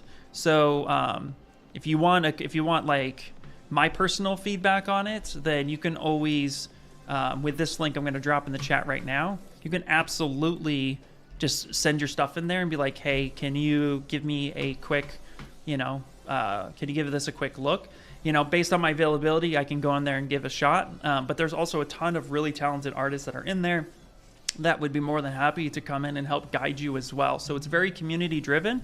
You know, they say it takes a village to raise the child. I think it takes a village to absolutely grow as an artist, because being an artist means that we are constantly, you know, learning and expanding our knowledge. We're here every single day trying to do our best, and sometimes, you know, we just don't know what the next step is. And so if we get to lean on people that help out, then it's a lot easier to get through those challenges. It's something that helped me grow as an artist. When I used to live stream a lot of people were just definitely there for me and helped me and guided me. So I like to give back. So that community is dedicated to just anybody who wants to pop in and just, you know, help each other, grow with each other, give feedback, tips and stuff. It's really just a really cool, it basically runs itself, and it's thanks to everybody who just shows up every single day. There's even a lounge in there where artists will come in from time to time. And if you ever see me in there, which is not as much as I used to be, but you know, work is crazy, family life and stuff. But when I'm in there, feel free to pop in and say hi.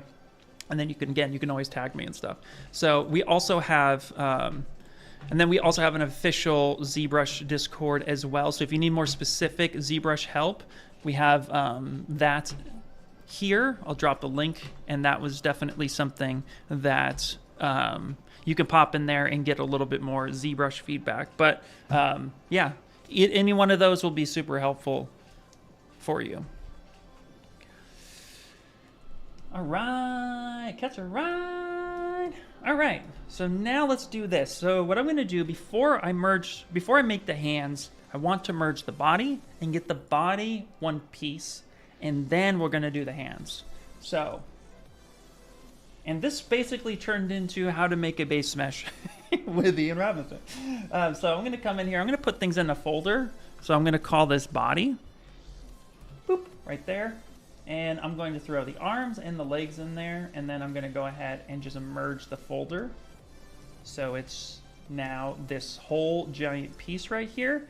And there's a couple ways you can go about doing this. What's up, Carbon 44444? How you doing?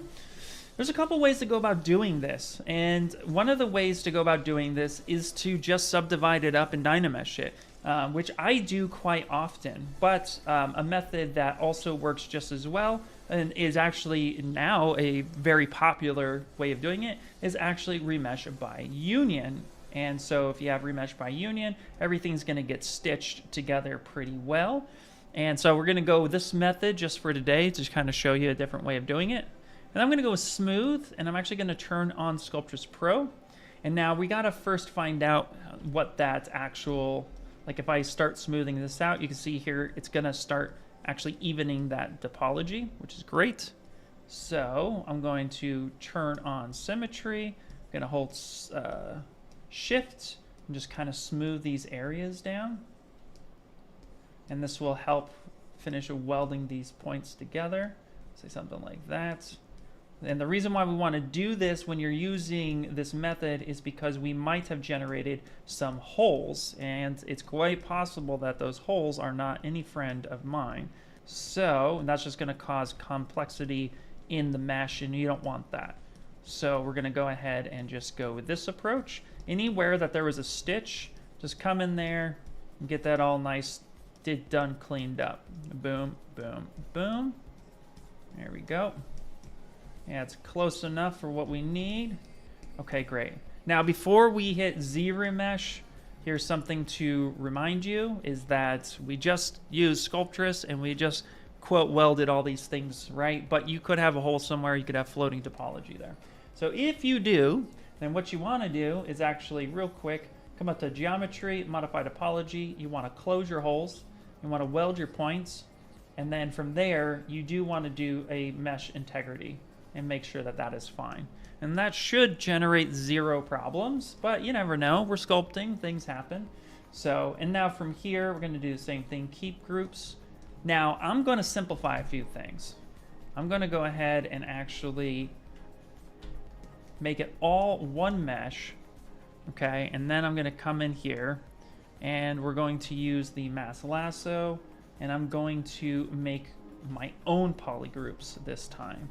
And the reason for that is I want to make sure that I have nice, clean loops where we have these intersections. So I'm going to say something like this, sharpen that, do that. Now these two colors are very similar, so I back up and Control W a lot until I find something a little bit more contrasty, like that purple. And then here I'm going to go ahead and just somewhere around there, sharpen that, and again. And I don't like the same colors. I don't like the same colors, guys. I'm sorry. So let's do burp, burp, burp, burp, burp. Can you give me like a, there you go. Yellows is fine. Yellow is fine. Okay. So now we have this, but notice too that we're going to have these kind of jagged edges here. You'll notice I do a lot of prep, like a lot of prepping before I make an action. And this has actually saved me a lot of heartache. So here, these areas right in this area, these are all like, you know, they're wibbly wobbly, warbly dorbly. They're just not good. So let's come over here to deformation. Let's go to polish by groups, and let's actually clean that up a bit. There you go. Perfect. Now our mesh does not look super pretty at the moment, but that's okay because now we're going to make sure that we go to, well, first we save. Always save. And then go to ZRemesher. Again, same thing, but we're going to go a little bit higher here. Let's go with 10. And then let's do the same thing. Let's see what we get. Hell yeah, keep the 44444 alive. You know it, buddy. You know it. Hey, did you finish Crane? I did finish the sculpt of Crane, but I had not finished moving him into Substance Painter. And I want to do a little bit more work on that on the side and then show that, guys, to you. But I also was like super feeling my Deadpool today. So I had to do the DP.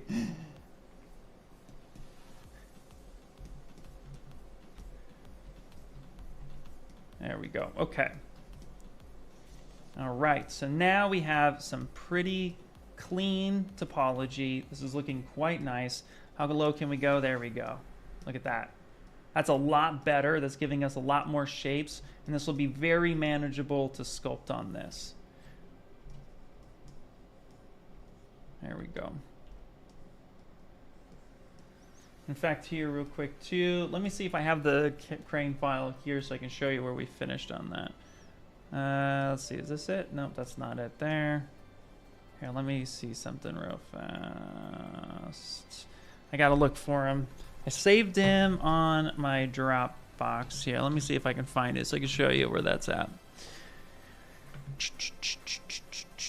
I gotta do some exploring now.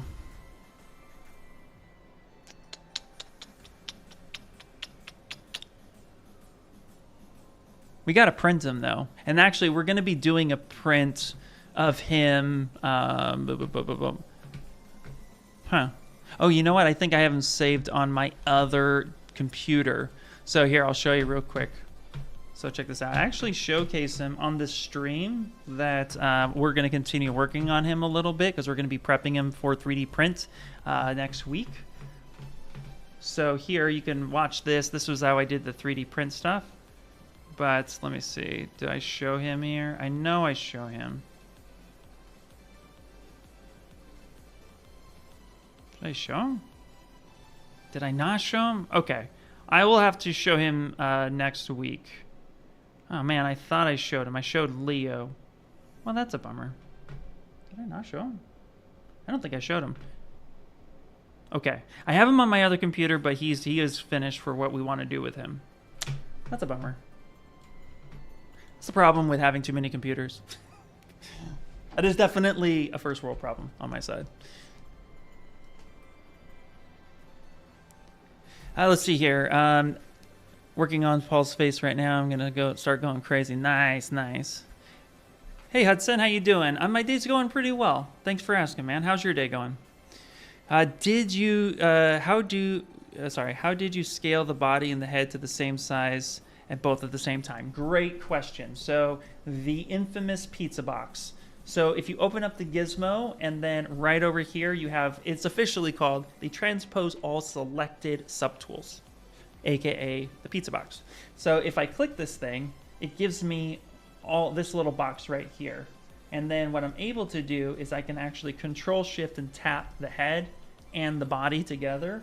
And this, if it's looking like this anti-aliasing old school 1995 television set happening here, that means it's not selected. So that's going to scale just the one, right? But if I touch both, now it's going to scale. So here I can actually scale both of them at the same time. And that's going to save me. It's also Control-Z-able. So if I do both at the same time, even though these two subtools are obviously not welded, Control-Z does the same action to all of it. Aw, thanks, man. Demiurge Creations, Animation Studio. Thank you so much. So yeah, that's how you go about, and that's how you do that. Okay, now we absolutely 100% need to give him some arms. I mean, some hands. He doesn't have any hands, and he's looking a little funky dunky. I do this a lot. I always say, let's do this, but real quick. Here, I'm just gonna go ahead and just kind of give him a little bit of scapula love back here, just a little bit of anatomy, so we can kind of like see this for what it is. And boom, just a little bit. There we go. There we go. Okay, there we go. And we can kind of smooth down that knee just a little bit. And I like to keep these arms just bent just a teeny bit. Okay, now let's get to the hands. And I don't know about many of you, but I will be fully transparent here and let you know that hands is one of the things that still gives me troubles today. But you have your best reference right here. There are definitely artists that have, you know, like growing up in the day, you can always tell the artist at the animation studio that just didn't really have a good grasp on a certain piece of anatomy because they would do a good job at hiding it. Like I've seen a lot of cartoons where you never see the feet and it's like, oh man, they never drew feet. Hands scare me. That's one thing that it does. It's just that it's very complex anatomy, and I keep trying it, and some days I do really good, and some days I'm like, this is the worst thing ever. But, you know, practice makes permanent, and even if it's something, you're always going to have something that I think is going to give you a little bit of like difficulty in the future. So at the end of the day, you know, if something is terrifying you, that's the thing you should be working on. So that's for me. I'm always working on hands, trying to improve it. So we're going to work on just sculpting a single hand, and then we're going to move all that stuff around. So what we're going to do first is let's hide this thing. Let's move him over here. Nice little base mesh. Really, really simple. And this will be good overall to get other characters finished in the future. But let's go ahead and hit solo, and let's do this. So I'm going to go ahead and squeeze this on down, and we're just going to work. Now he's going to have a thumb and 3 fingers. And that's something that if we look at this reference, we're definitely going to want to follow that. A thumb and 3 fingers. So we're going to be focusing on that aspect as well. So right now I'm going to hit symmetry, and we're going to kind of give me a bit of a palm shape. I agree, hands are a pain point. Also feet. Yeah, absolutely. Yes, the goal is this DP Chibi thing. Yeah, absolutely. This is my reference.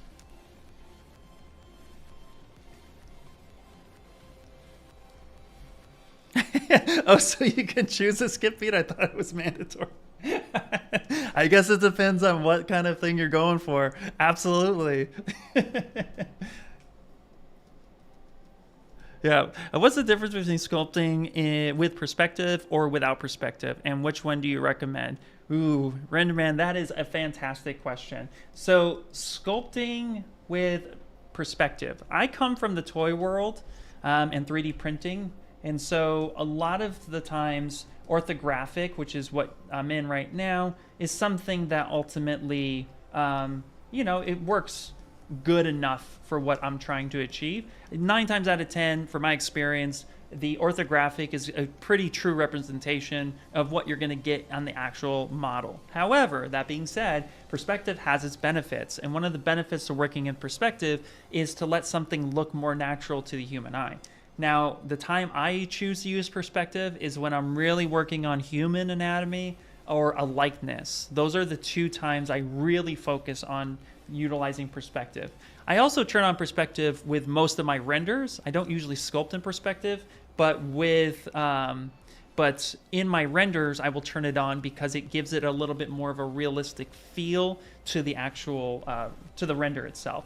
So for me, it's when you're doing any type of likeness and so forth, that's going to be really where things shine the most. But again, everybody's different. If you do work in perspective, one of the things I recommend is you go up to draw and you work around 85. So, and the reason for that is because if I go up to draw and say 28, and let's actually show it on the body and head. So let's turn solo off. Let's hide that guy. So in the body on the head right here, let's go ahead and clear. So this is without perspective, right? So I'm going to stamp that. And then this is with perspective. So you can see a major difference that happened. But now if I go to draw, that's at 28, that's 35, 50, 85. 85 feels a lot more natural and a lot more towards the orthographic side. And a lot of artists that I speak to that work in perspective primarily, they all agree that around 80, 85 millimeter. That's also, fun fact, if you're a photographer and you're taking headshots of people, the 85 millimeter lens is actually a really great lens for headshot photography. Pardon me. So using that knowledge in my background, that's also where I lean on the go to draw 85 millimeter. Now, the thing to remember when you are working in perspective is that when you get really, really, really close to this, at some point there is an auto crop that occurs. And this auto crop is designed to make it so that you're not truly warping your viewport. However, that also sometimes will shut down perspective mode. If that's the case, you just got to zoom back out, turn off perspective, turn it on, and that should work. So if you're really, really zoomed in, that AC highlights. When you're all the way zoomed out, if we take a look at it right here, so it says auto crop right there. If I hit F on the keyboard, you'll see that grayed out. So that means that we're back in actual perspective, and that's the lens that we're working with.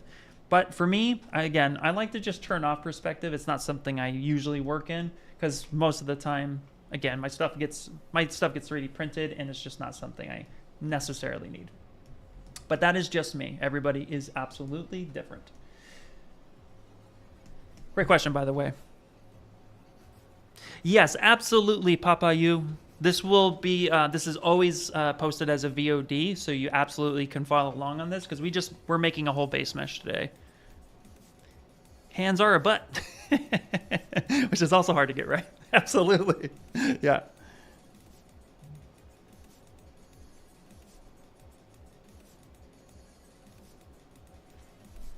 Okay, cool. So I'm gonna go ahead and actually ZRemesh this. I want this to be lower in topology. It's a little bit dense. I don't need that much.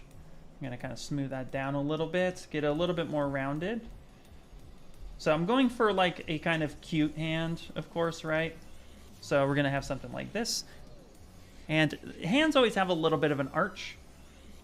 If you are working with something that has 4 fingers, like if you look at your hand straight on, it's a little hard to see in my camera, but you can see here that my hand is absolutely rounded. It is not straight. So you want a little bit of roundness to your hands. It's something that I like to put in there. So I say something like that. And then what I'm going to do, let's actually go to viewport 2.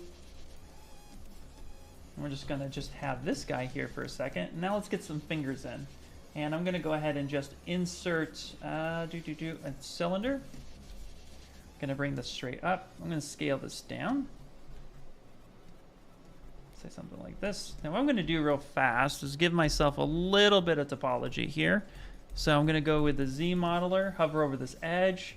We're going to go insert multiple edges with keep polygroups. So that's allowing me to, if you hover over an edge, press the space bar, obviously gives you that menu if you're working with Z modeler. And so I want to have those options. I'm going to come in here and just give myself a little bit of topology, just like that. Okay. And the reason why I want to do that is because now I'm going to smooth it out, and I don't want super rounded. I want just like nice and controlled. There we go. And now here, I'm going to take the move infinite one more time. And we're going to make a simple finger. Okay, so I have this guy. I'm going to go ahead and press and hold control and drag to duplicate that out. Make sure I get a different poly group because I'm going to want to change that. I'm actually going to taper this a little bit, so we're going to push this in just a bit. There we go. And I'm going to have this finger come up a little bit. There we go. Kind of create that little bit of a point. There we go.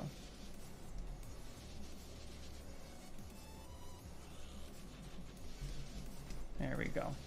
Boom. Finger.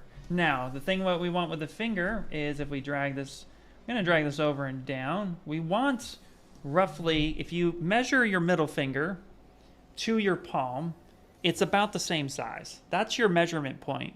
So on Real Anatomy, your middle finger is the same length from tip to the main joint on the inside.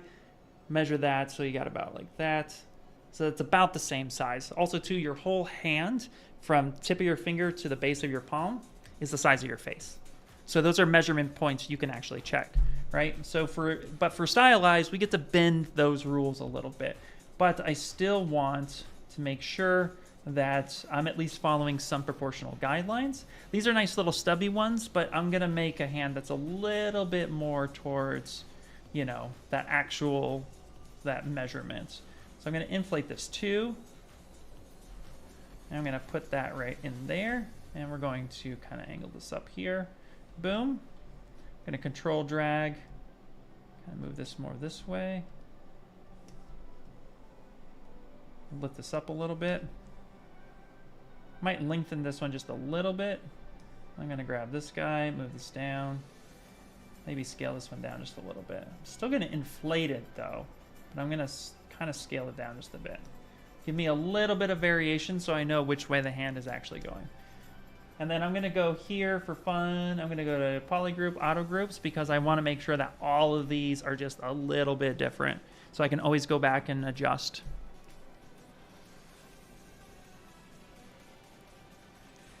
You haven't used ZBrush in a while because I'm working in SD right now, but I'm going to be in a world of pain once I get back on it. Actually, I have something for you. I have something for you which will be super great as a reminder of getting back into ZBrush. We have this Getting Started series, 100% free. You're going to want to just have this in your back pocket because, yeah, I understand that some jobs, absolutely, like what you're working on, you know, you're not always in ZBrush all the time. So, yeah, going back and forth and if things changed. So here is a Getting Started series for you done by Anna Carolina. It's 27 videos, but they're very short. And you can kind of go through and just, you know, showcase like here. You can actually see all the different chapters and they're just a few minutes long. So you can refamiliarize yourself with a lot of this. Let's go ahead and do that. So let me throw that in the chat for you and just kind of have that in your back pocket.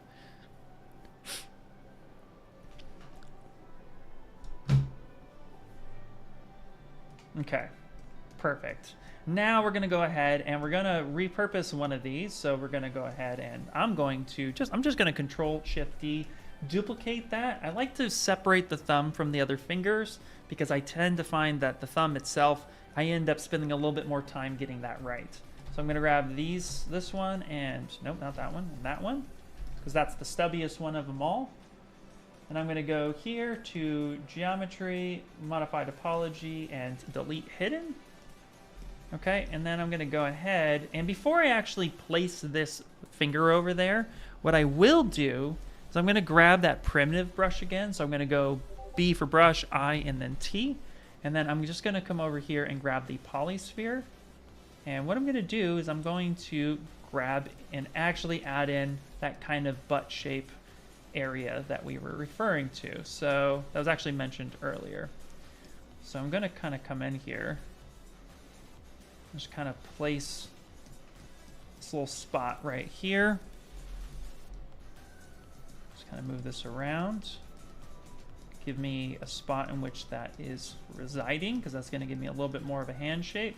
So again, we're just using that block out method for a lot of this. Okay. And I'm actually going to duplicate this one on over here and get a different color on it.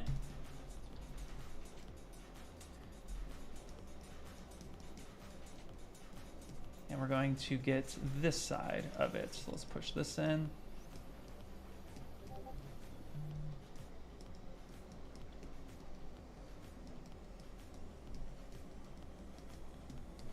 Just getting some nice shape, not going too crazy with it.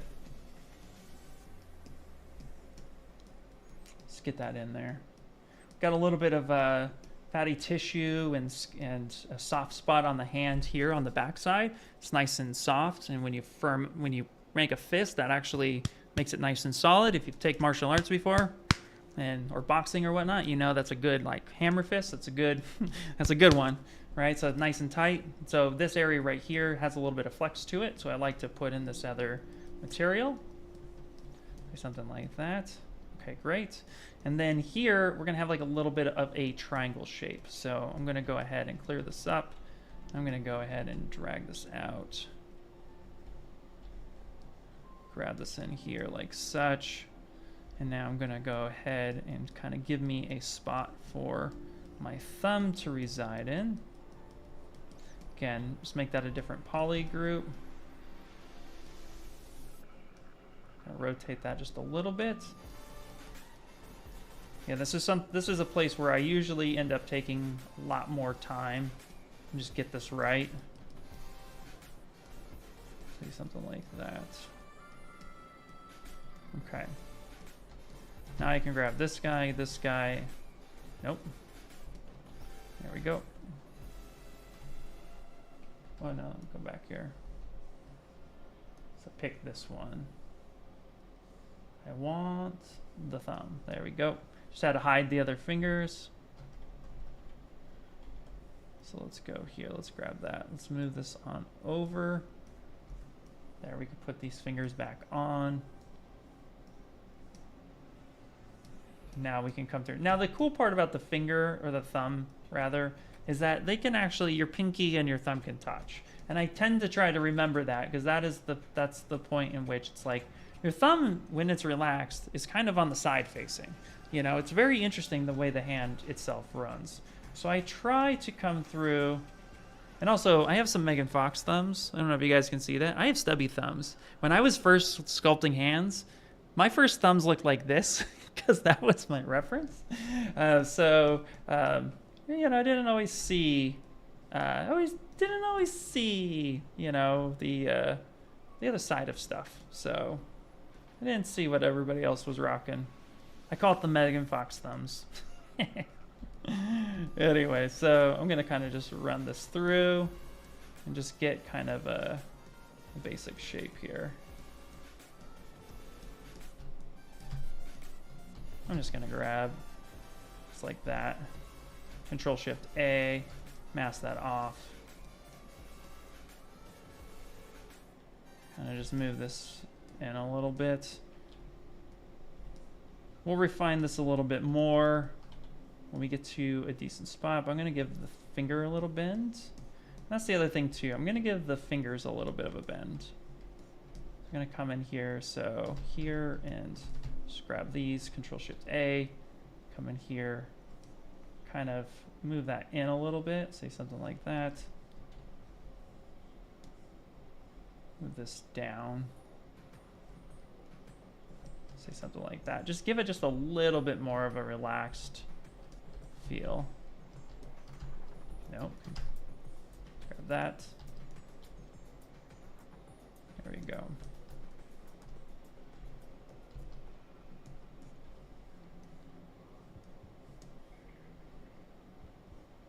Spin that just a bit. Just a little bit of.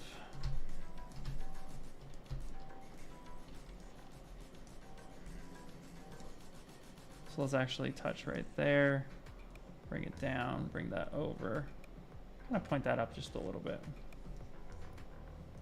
Okay.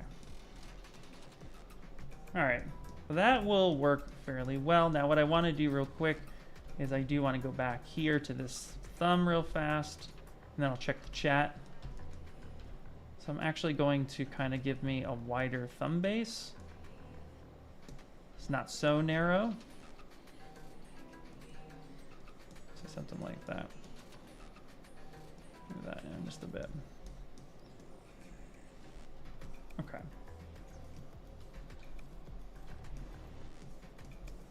I think this will be a pretty good starting spot. Let's see, just curious. Oh wait, what day a week? Let's go back real fast. What day a week have you streamed? So I actually stream most Wednesdays. Today is usually the day that I stream. So from 10 to 1 is typically the stream length. Every Wednesday from 10 a.m. to 1 p.m. Pacific Standard Time. And then for this month, I'm actually live stream. I did a live stream on Monday for DPP, which is our Demystify Post-Production series, where we talk about workflows, tips and tricks with our software into other workflows, and we're covering 3D printing, which if I shared that link earlier, but I could share it again here in a minute.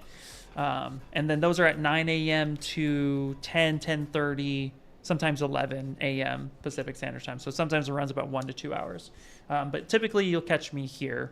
And then also too, I actually, for fun, I actually hang out with some friends. So like Mike Thompson, Bradley Cooper over at the Stylist League, and I'll do streams every once in a while on their channel, really hang out and have fun with them, create new stuff. So you might see me there as well on the Stylist League. So a lot of fun stuff. And then here, let's see, just curious, how many years of practice did you take to master your craft in ZBrush? So I've been using ZBrush now for about 10 years.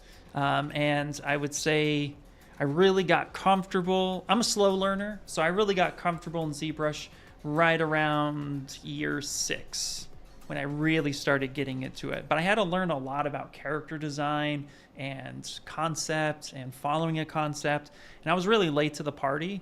But ZBrush was something that a lot of artists I meet, they're able to really just, they really focus on the sculpting aspect, and so they really focus on having like a really like good set of brushes, good set of features. And that's what's cool about ZBrush, is that you're really able to, with ZBrush, you're really able to like honestly, do a lot with very little. Like, you ever hear the 80-20 rule, where it's like, 20% of 80% of your work can be done by 20% of your tool, of the tool you use, that type of thing. Well, think of it more as like in ZBrush, it's a little bit more like 90-10, sometimes 95-10. I know a lot of artists that do just a little bit, and I respect that so much. For me, the way my brain works, I actually got frustrated not understanding the program. So I devoted a lot of time to figure the program out, and through Ask ZBrush, the many times I've slowed down Michael Palpovich in my early years, and then eventually, getting mentored by Shane Olson, a lot of it started clicking for me with repetition, time over and over and over and over again. I feel like this thumb is in the wrong spot, but we're not going to lose sleep too much on it. Anyway, so for me, that was definitely a lot of it, which, it just, I wanted to know and learn it. So I ended up really investing a lot of time and effort. So it just depends. Everybody's a lot different, and it's amazing to see, what anyone can do with the program. But at the end of the day, yeah, it just depends on you. But for me, it's been now, I'd say, 10 years. And I'd say as a working professional, I started working as a professional in 2020 as a freelancer. So that's about, so now it's been about 4 years as a working professional. So think of it, the first 6 years, I was learning. And that's about how it worked for me. So hopefully that's helpful. Okay, so I've noticed right here, the thumb's feeling a little weird, and that's because here, the way this shape is just not wrong. There's a little bit of a wedge here between the thumb and the index finger, and so there we go. So I wanted to make sure I actually call that wedge out. That's the part that actually usually gets me the most, is that spot right there. But that's actually starting to look a lot nicer. So I'm pretty happy with this block out. It looks pretty good. So let's go ahead and save. You are so welcome. Absolutely. Let's see. Oh, yeah, cool. Will the character be rigged or pose inside of ZBrush? So I'm actually going to be, I want to rig this character. I actually do want to set him up for animation, and I want to learn rigging. So I'm probably going to go into Cinema 4D and learn that. But I also, we've also worked closely with Character Creator, and I want to try that method as well.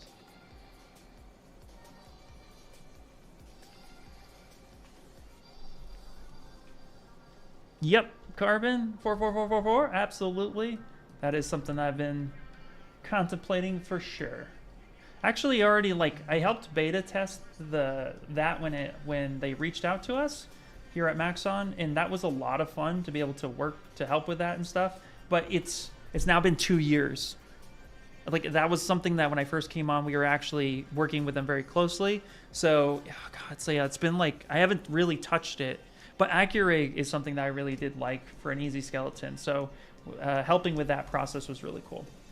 Okay, so here's what we're going to do. We're going to, now I showed you guys how to, of course, like move everything, right, into, like, I showed you guys this method where we go ahead and we click this, this, this, and then we're able to kind of move stuff, right? Well, check this out. Another way that you can go about moving stuff or grouping stuff is actually when it is all fully selected, like this hand here.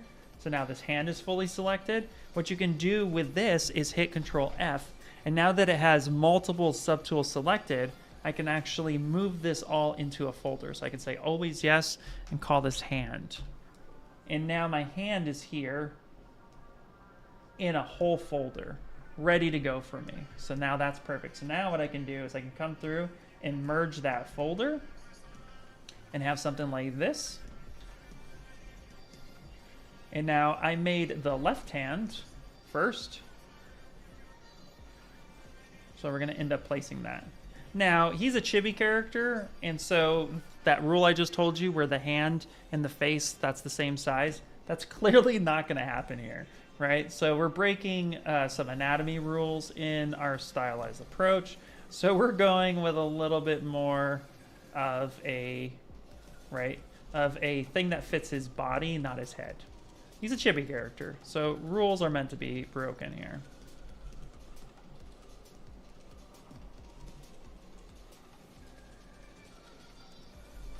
So there we go. So we have something that's a lot like this, and let's actually rotate that forward and bring that in. And I like to add a little bit of like plane change.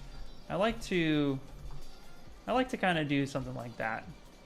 It's just a preference. And now I get to shape the hand a little bit to the rest of the body, make that make sense. Right, I'm going to subdivide this one time, and then I'm going to come up here and delete lower, because it's just too low res. There we go.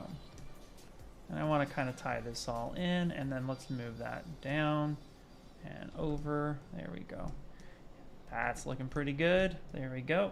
And now what I'm going to do here is I'm going to go ahead and mirror and weld that. And what you just noticed is I hit mirror and weld, and it actually replicated the hand from screen right over to screen left. And how is that possible? Well, the trick with mirror and weld is that anything, when you hit mirror and weld, it's always going to look at the screen left side first, and then it's going to populate that over to screen right.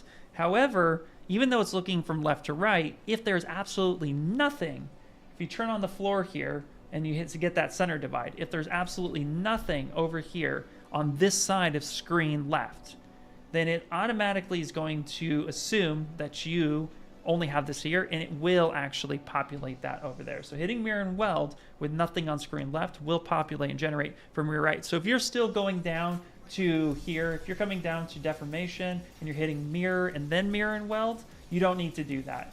If it's only on the right side of the screen and nothing on the left, then you could just go ahead and hit mirror and weld, and that will save you a step. And now for here, what I'm going to do is I'm actually going to, I showed you guys the method of going through and using the remesh by union. I'm just going to go ahead here real quick, and I'm going to just DynaMesh this. Say something like that. Actually, you know what? I lied. You know what? I absolutely lied. Here's what we're going to do. We're gonna do this. Yeah, I'm actually, and here's the reason why. So I want to actually keep these polygroups a lot, and I just really think that the better approach actually for this will be remesh by union. So I wanted to go ahead and do that. I think this is going to give me a better result out the gate. So I'm going to go ahead and accept that. So let me just do that, turn on smooth, and let me go ahead and use the Sculptris Pro. And I'm actually going to turn, here's what I'm going to do. I'm going to turn off smooth. I'm going to turn RGB down to 0, right? Or what you can do is you can just have add-on, but you can add it down to 0. And what that's going to do is it's going to help me not smooth my mesh, but it's just going to allow me to still use Sculptris without too much mesh change. Hopefully that made sense. So I'm not actually smoothing my mesh. I'm just giving it more topology now.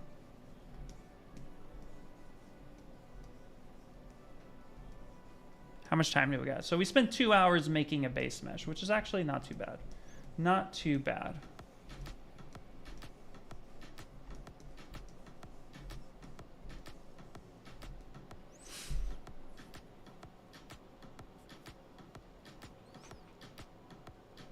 Let's see, character creator is the bee's knees. Yeah, nice, nice, nice.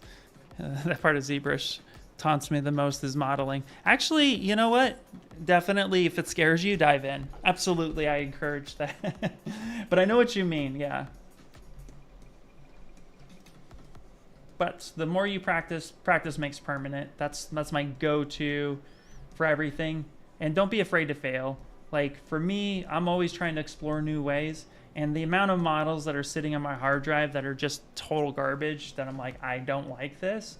However, the more you go through it, the more times you actually ultimately end up, you know, not, you kind of end up failing, right? You make something, it doesn't work. You make something, doesn't work. The more you do that, ultimately, the better for you, because you start learning better workflows. You start learning, like, I tried it this way, that didn't work, and it opens you up to exploration. And eventually, when you start getting the results that you like, then you understand how you got there, and those failures end up becoming your successes, because those are the things that you're going to remember on what not to do.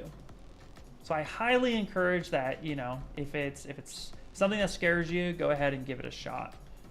You know, try it a few times, and then too, you can always take a look at a tutorial and so forth. And of course, too, just ask questions. What is the level up you would like to have? That's a great question. So honestly, I pretty much just sculpt everything that I see and like. I'm very much somebody who works a lot off a reference. A level up that I would like to have is the ability to concept my own ideas a little bit more clearly. Right now, I've focused on working off of reference and concept a lot, and I understand a lot of the anatomy and stuff. So for me, it's more about, like, I want to start exploring my own creativity, my own designs, and fail a bunch at that until I start getting things that I like. So it's just something that I have some personal growth that I would like to do. But ultimately, yeah, that's kind of it. And then maybe one day, too, have a sideshow piece. That would be pretty cool. Personal goals.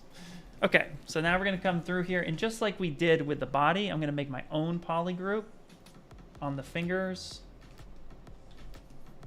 And that this is actually going to be something that I think is just allows me a little bit more freedom to control the things that I would like to control. There we go. So get something like that. Sharpen that, get something there. That looks pretty good. Yeah, that's fine. That's a fine color. And then let's do the same thing. We're gonna go to deformation, and we're just gonna polish our groups a little bit, get a nice straighter edge on that. Another way you can do that too is you come up here to the light box and hit brush, and you'd be surprised how many brushes you actually have up here. So not only do we have all of these brushes, but we also have like another 300 brushes up here. And the brush that I love the most in this circumstance is actually smooth groups. So if I hit brush, smooth, and then smooth groups, and say, yep, that's fine. Don't need the RGB part of it, but what I can do is zoom in all the way here, and I can start smoothing out that area. Of course, I don't need Sculptris for this part. I just want to smooth the actual edges of this mesh.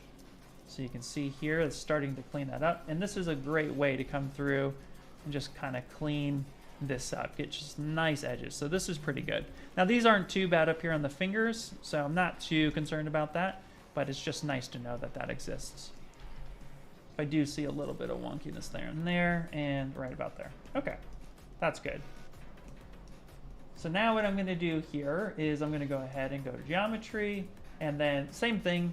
This is my go-to. ZRemesher, adapt. Let's kick this up to like maybe 20 because we're almost at 100,000. So let's go something like that. Smooth groups, keep that down to 0, adaptive size, and let's save it because we've done some work. And let's hit ZRemesher. I'm interested in how you're going to shape his head with a cup. Yeah, when we finally get to the cup, we'll actually do that. That'd be fun. Maybe some squishy squish squish. What do you want to create? You know, I'm more interested in creatures and monsters now. More than ever, I'm interested in creatures and monsters. I don't know where that came in. I've always loved, pardon me, I always loved vampires and werewolves and stuff. And so for me, that's stuff I have heavy interest in. You know what? So this actually, so we had a hole here. So let's come over here to modify topology. Let's go to weld, close holes, weld points. Let's fix our mesh integrity. Boom, we had some errors. Let's fix that. No big deal. And now that 20 was not enough. So I'm going to kick this way up here. Just give him giant hands. There you go.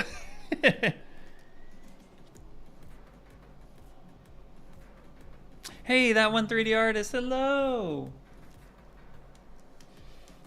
All right, coffee time.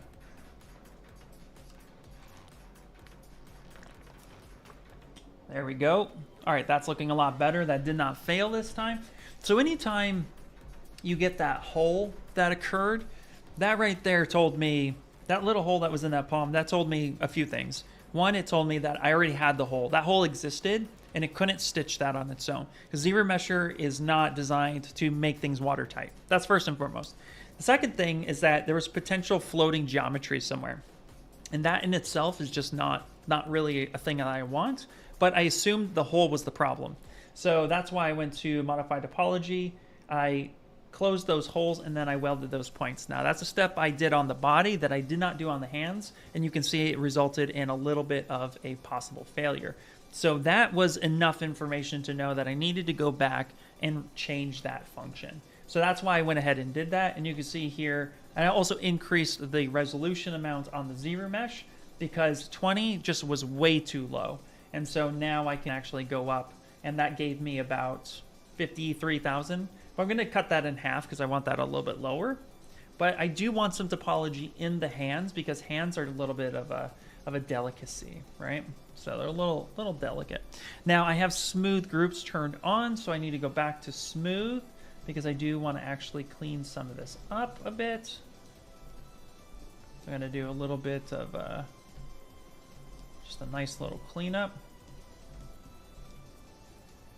Areas like this right here. We need to tone these down a lot. And this will be, and then we can finish the hand area. I'm just doing like a smooth relax here.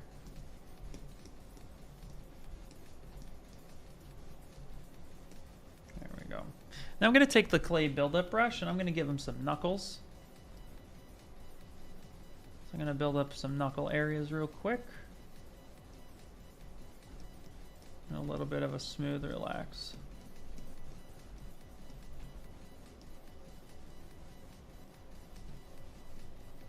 And let's take the move brush and let's just... It's not moving anything. Why is that not moving? Oh, I have intensity down. It's not moving because you have intensity turned down. Well, we don't want that, so... Oh, look at that. We got a hole. Boom, we got a hole right there. Boom. Well, that's going to be problematic. So let's come in here and let's actually... And this is actually why I deal with... I still use DynaMesh a lot. So we're going to go ahead and close those holes and then weld those points. And then here, I'm going to grab these two here and make that all one mesh. There we go. Not a big deal. It happens to the best of us. There we go. And then we can just go back to ZRemesher, same, ZRemesh that.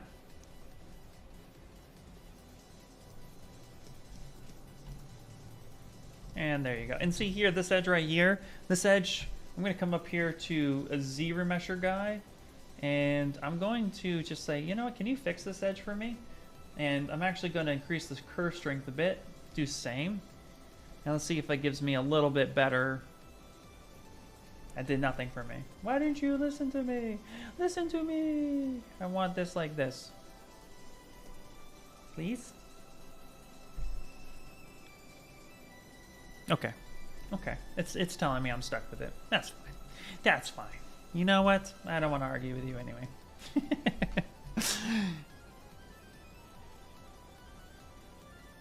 Why are they faceted? It was because you remeshed the union before you remeshed the shapes. The faceting happened, yeah, so the early faceting happened because it was low res and I had welded it that way.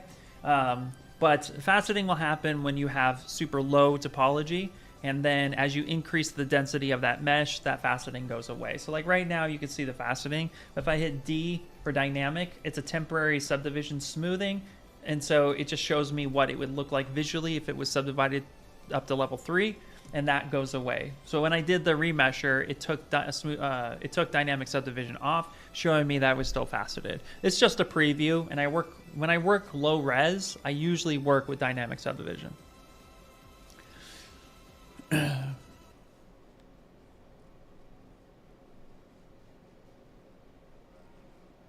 Could I explain the reason why whenever I try to polygroup a base mesh I made in ZBrush, I get a hint that the mesh is partially selected?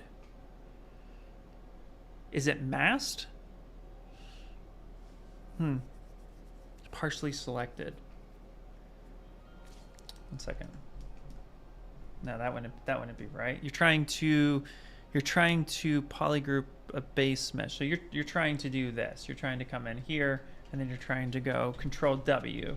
You're saying it's partially selected. Maybe your part of your mesh is hidden.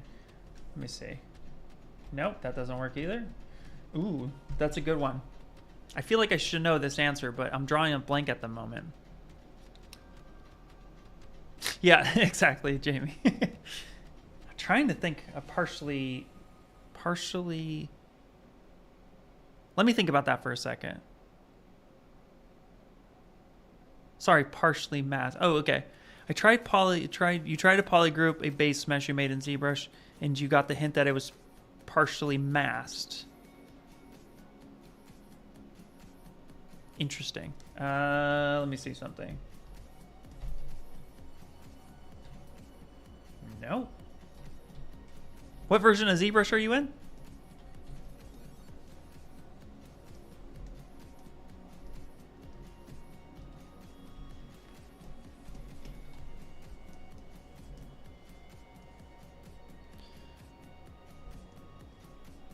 I'm not, honestly, I'm drawing a blank on this answer. I probably will think of it in a second. But for some reason, I'm drawing a little bit of a blank, so I apologize. It's partially masked, and you hit, do you hit Control W, or are you hitting, oh wait, hold on. Maybe I did think of it. Nope, not that one. Ah, okay. So you might be hitting Control E, not Control W. If you're hitting Control E, that's a different function, and this is actually requiring a different thing.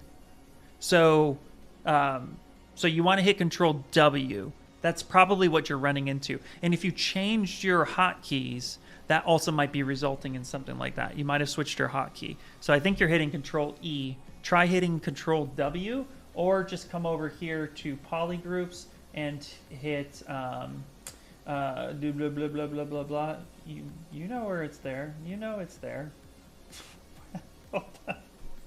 Group from not group from mask. Hit group mask clear mask. Hit group mask clear mask. That's what Control W is essentially doing. Yeah, but you might be hitting Control E, which that's a different function altogether. Yeah. So yeah, so anytime you hit Control W, that's group mask and clear mask. That's what that's doing. That's the Control W. So doing that will do it. If you hit just group mask, it's just going to go ahead and reverse your mask and then group the section that you had, which is also pretty cool. So, but that's probably why you're getting that error.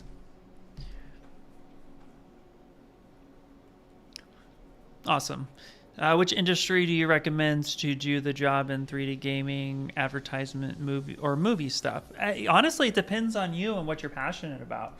Like, what are you most interested in? I got into toys because I already had a massive background in manufacturing. I spent 12 years in aerospace manufacturing, long before I picked up ZBrush.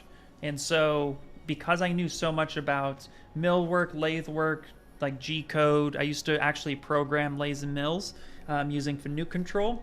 And so that's actually what a lot of 3D printers are using today is Fanuc coding. So you'll see your X, Y, Z coordinates. You'll see, your rapid movements like GOO, GO1's your feed movement. You'll see GO2, GO3, those are radius throws. So you'll usually see that coding inside of a 3D printer because it's very easy coding to actually understand it. And you can literally, like a language. In fact, if I know a second language, it's not anything, it's not speakable. It's Fanuc control. I used to go through and actually read and tell you exactly what the program is doing from start to finish.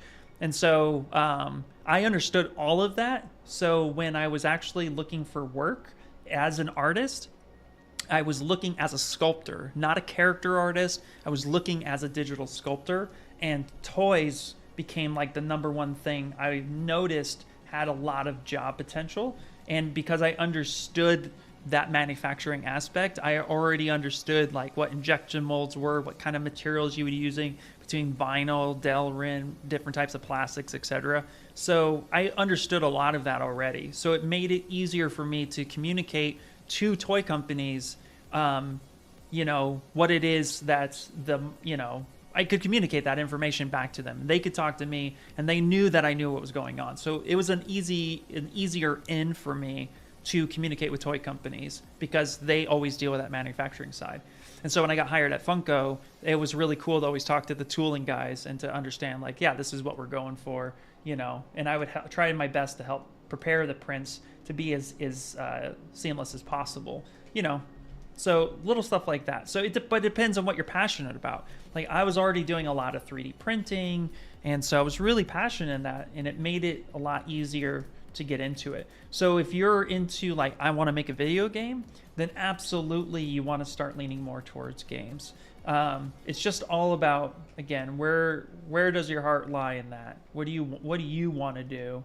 And what would you like to see? And then from there, you can start looking at the different fields within that industry. And I'll tell you right now, 3D scanning is a big one. And there's a lot of work for that. I keep seeing job posts all the time on LinkedIn for people to clean up 3D scans, and they definitely use ZBrush for that. And actually, one of my friends, her name's Folly, awesome person, she actually does 3D scanning and stuff like that as well for work. And I also know a few other guys that actually deal with that for freelance. So there's opportunity for that. So like games like your Call of Duty stuff, a lot of the stuff you see at one point or another started from a 3D scan. And the toy industry, the film industry leans into that a lot. For Iron Man, they actually scanned Robert Downey Jr. and then they built the suit around him. Cosplayers, like if you're interested in cosplaying and you really want to like cosplay something perfectly fitted to you and you're working digitally, get yourself 3D scanned, which today it's becoming really easy to do that. You can do it all, as I throw my phone, you can do it all from your phone now. Like you can literally have a friend of you take a ton of photos all the way around you, and then you can get that stuff built, and then you can have a 3D scan of you as a reference. I actually got myself 3D scanned at the summit a couple of years ago when we had a guest. We had the scan truck over, and they actually scanned and gave me a scan copy, which is so cool of them. Super appreciative. Really awesome guys. So yeah, get yourself scanned. So that's another way that you can go about doing it. Okay. So these hands are okay. These hands are good enough for what we're trying to achieve. We're going to end up kind of focusing a little bit more on the remainder stuff. We got about half an hour left before we end today's stream. You guys are doing, man, you guys' questions are super solid too, by the way. So thank you. All right, so let's come over here. Let's go geometry. And then, of course, we're going to do our modified topology, mirror and weld. And there you go. So now we have a good chunk of this base mesh built. Pardon me. So let's go ahead and save. And now we get to start looking at some of the design and building up some of the stuff and getting that body built the way we want. So yeah, he's looking adorable.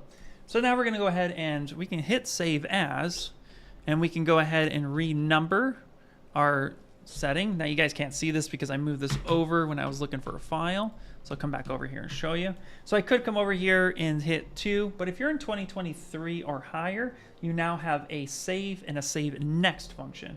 So if I hit save next, if there was a number system built in, like, you know, _002, if I open this back up, you'll see that save next respected my naming convention and added the next number. And I think it does it up to 5 decimal places. So if you don't have a number there and you say save next, it'll actually add the 3-digit decimal _001, et cetera, et cetera. So, and it's just really cool. And so that's the way you can do it, and you can go ahead and just write over it, or you could just hit save on that button, which I've been doing. The base mesh is already made, you were saying, on the other one. Well, hopefully, Sheriff, did that answer your question? You might be hitting Control E instead of Control W, because that Control E is giving that same error. And that's what I think that's happening. So try hitting Control W and see if that works for you. Okay, so now let's start blocking out this guy. Now the first thing I want to do is actually get some color on him. I just like working in color. I think it's cool. So I'm going to go ahead and hit Z to open up this the spotlight. There he is. I'm going to hover over the colors that I want, and I want this red. That's the red that I want. I'm going to hit Z again. That's going to hide that. I'm going to go skin shade, and we're going to go ahead and actually fill him out. So I'm going to go ahead and just go up to color. It's all the way over here, Ian. Good job. I'm going to hit fill color. And we're going to go fill color. And we're going to go fill color.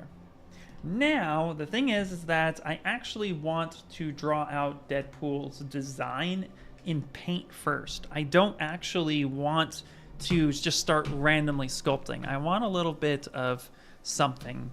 So here what I'm going to do is I'm going to type in Deadpool character sheet. I like to look up character sheets as much as possible, and I like to pull reference. So I can definitely come over and take a look, and I can see this different stepping and stuff like that. So if I take a look and I see that here is kind of, you know, some of the ins and outs of how it looks, I can replicate a lot of this. And of course, too, he's a chibi character, but that doesn't matter. If you just go ahead and Google these character sheets, 9 times out of 10, that's going to give you a lot of what you're looking for. And so cool, now I have something. So now what I'm going to do is with the paintbrush, I'm going to go ahead and we're going to switch, and we're going to end up painting black. So let's pick the body. Boom, we can paint black. Now notice that it's going to be really low res, right? Because the model itself is low res. So I'm actually going to subdivide because I want to actually capture better topology, because on the painting aspect of this, the paint is actually captured through the vertices, hence the term vertex color. It's just based off that. So now what I'm going to do is I'm going to just take a look at the reference we got here, and we're just going to go ahead and we're going to, and actually what we could do a mask, a quick mask selection here, where we come through and we just kind of quickly patch out this section right here.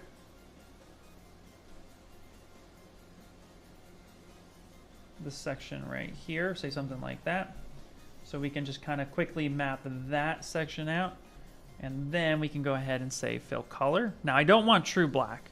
The reason why we don't want true black is true black hides shadows. And if you have a hard time seeing shadows, usually it's because you have a really dark black color, and that is actually preventing you from seeing shadows. So when I see black on a character, I typically lean a little bit more towards a deep gray. And this way, if I were to do a render on this, it's actually going to still show the shadow a lot more. Where true black, still might see the shadow from time to time, but you see here it's a lot less visible in this area. That's because true black likes to, it really fakes infinite depth, and that makes it a lot difficult. So I don't want that there. So I actually want this more of a gray here. So then again, I can now see all that shadow a lot more clearly. So if you're painting with true black or very dark, then I would actually lean that more in the gray zone. It's a lot more helpful. Okay, cool. And then here we actually have this part kind of a little bit more like this. I'm gonna just go ahead and boop, make that a little bit more like that. Wait, oh, okay, see, I actually switched that to true black. So let's come over, get the right color, there we go. See something like that right there.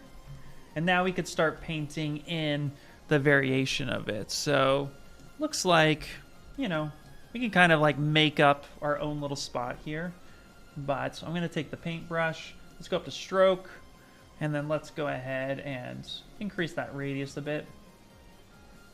Now here's the thing, if I need to paint true dark, I'm just gonna go up here to my tablet and turn up my pen pressure sensitivity. It's gonna give me nice sharp edges. That's actually what I want. Now I do have the red here, so that's pretty cool.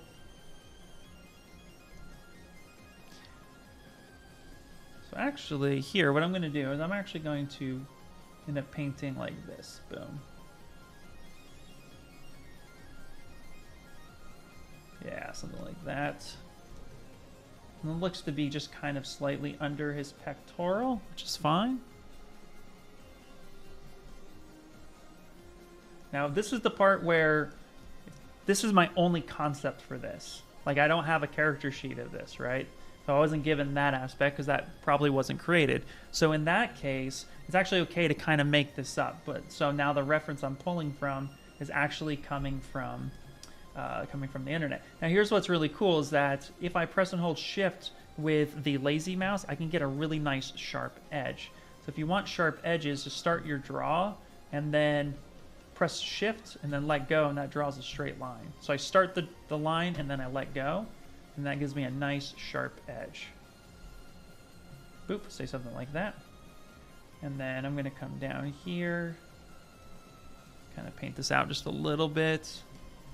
I'm assuming his belt is going to be, you know, somewhere right around here. So let's go ahead and just come in and taper this down. So I'm going to same thing. I'm going to come in here, do that.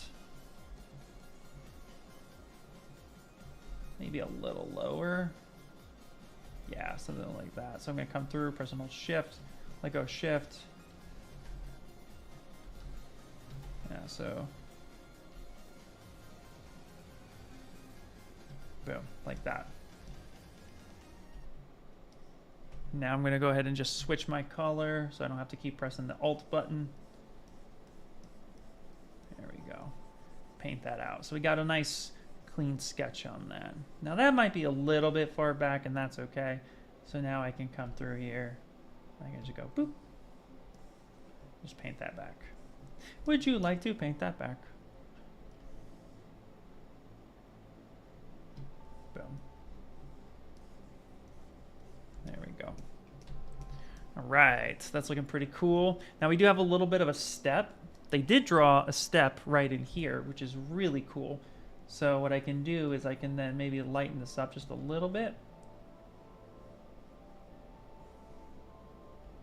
Say something like this, sharpen that up a bit.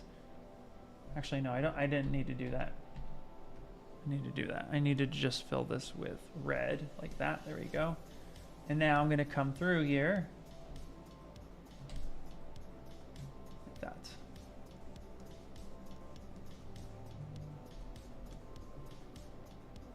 Go from here, boom, boom.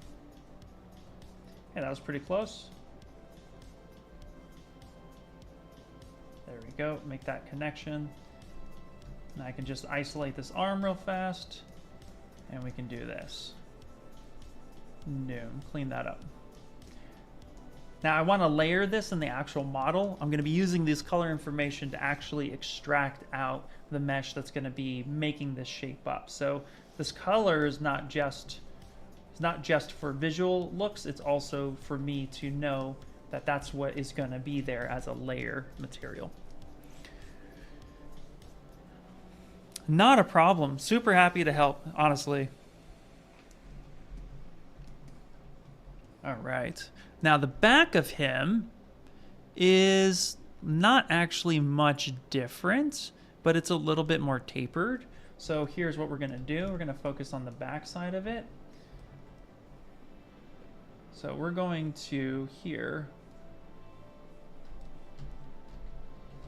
Let's grab his body. Let's solo this out for a minute.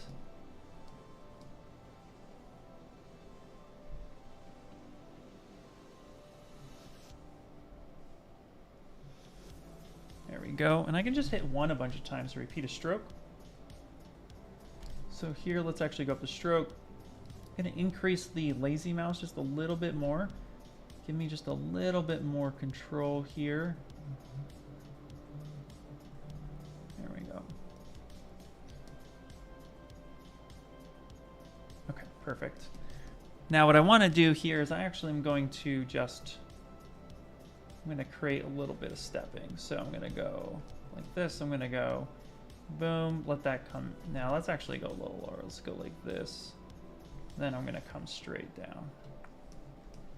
Yeah, like that. There we go.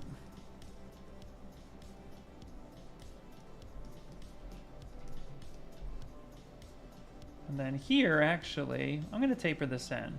So I'm going to just go ahead and hold Shift, kind of taper that inwards a little bit. And let's get a nice sharp edge here. So here I'm going to come through, just hold Shift, hit 1 a few times, make that nice and sharp. There we go. Okay. So that's actually pretty decent. So let's go ahead and hit save. And now let's actually get a belt on him and we can start seeing him come to life a little bit more. Now the fun part is I already made a katana sword, or a type of katana sword. When I made my Leonardo piece, I made that sword from scratch. Part of me is like, you can make another sword from scratch, but really, let's work smarter, not harder. Like, let's absolutely just say, you know what? Let's do this instead. Let's turn around and we're going to load, and let's see if we can find that Leonardo piece. I have it here somewhere. In fact, you know what? I have it on a USB stick. Don't ask how I remember that, but let's bring in files over. Have it on the USB stick, so let me plug this in. There it is. There it is right there. Perfect. Get some water, 1 second.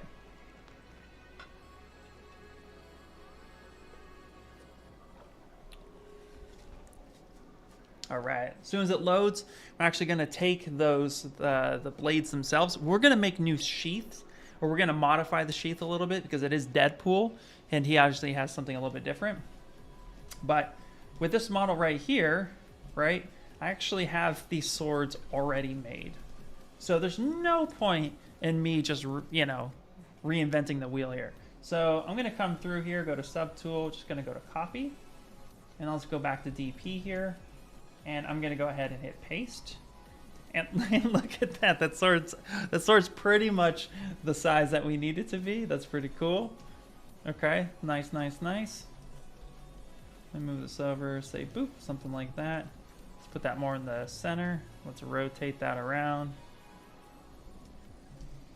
That's fine. I think I have a T-posed version of this somewhere. Pretty sure that I do, but it's okay. We don't need to get perfect with it. We're not needing super perfection at the moment. So here's my sword, and obviously his has a black handle and stuff, but let's scale this down to something a little bit more like this.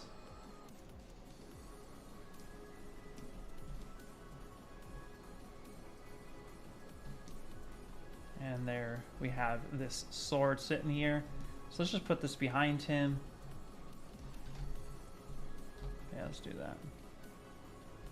Let's go ahead and rock this thing.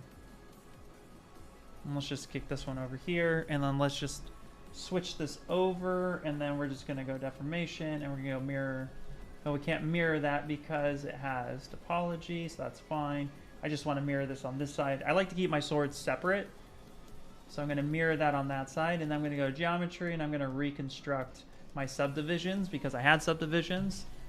So I can go ahead and just reconstruct that. And now I have these swords here. And then that way I just know that's one less thing I got to worry about. But again, I can come in here and I can actually grab this sword and this sword.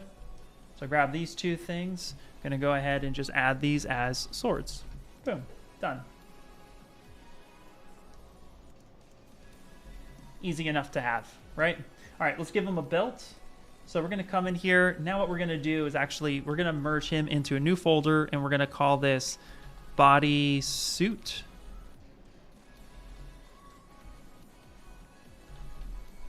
There we go. Okay. And now let's actually get a belt on him. And the easiest way to do this is actually to replicate this. It's literally to just take the mesh in itself. I already have it polygrouped, so at this point, there's no need of me kind of going through much more than I need to. And so I don't have to guess. I'm just going to come in here, delete hidden, that's fine. And now I get to decide where that belt lives.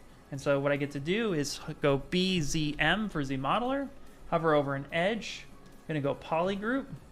I'm going to say this loop, this loop, this loop. That seems like a pretty decent loop to have right there.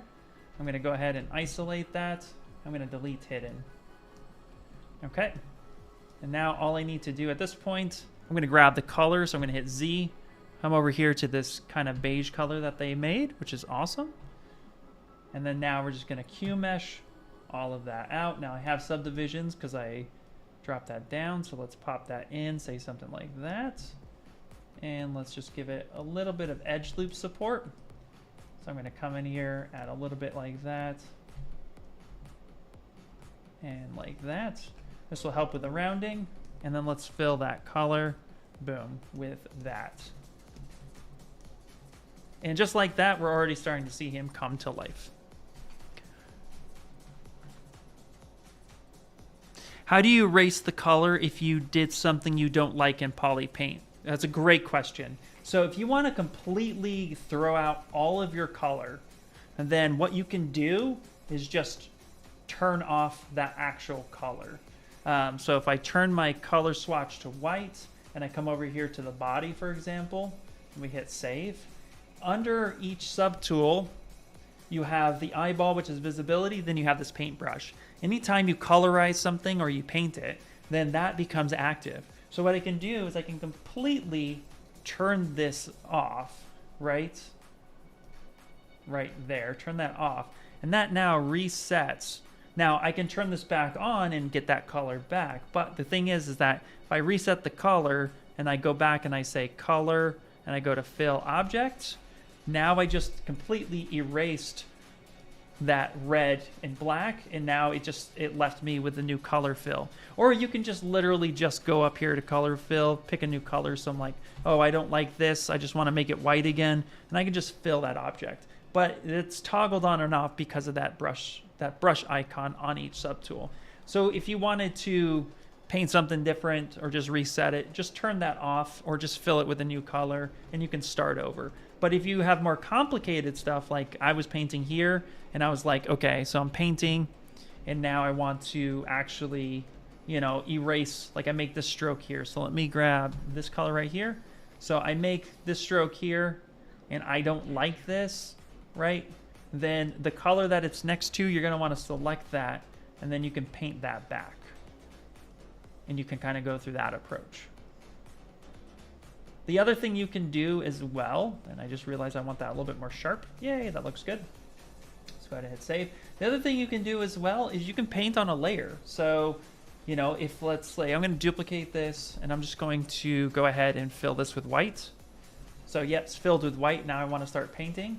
So now I can go to layers and then I can turn on a layer, and then from here, I can come through, gonna record a layer. So I'm gonna fill this object and switch this over. I can start painting. Boom, boom, boom, boom, boom.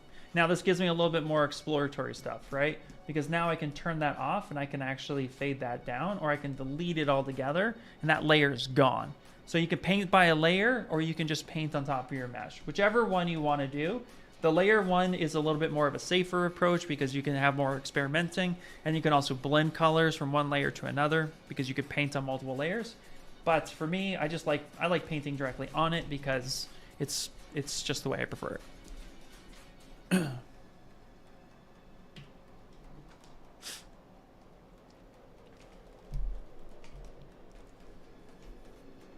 Oh yeah, you always forget to stop recording on a layer once I'm done. Absolutely.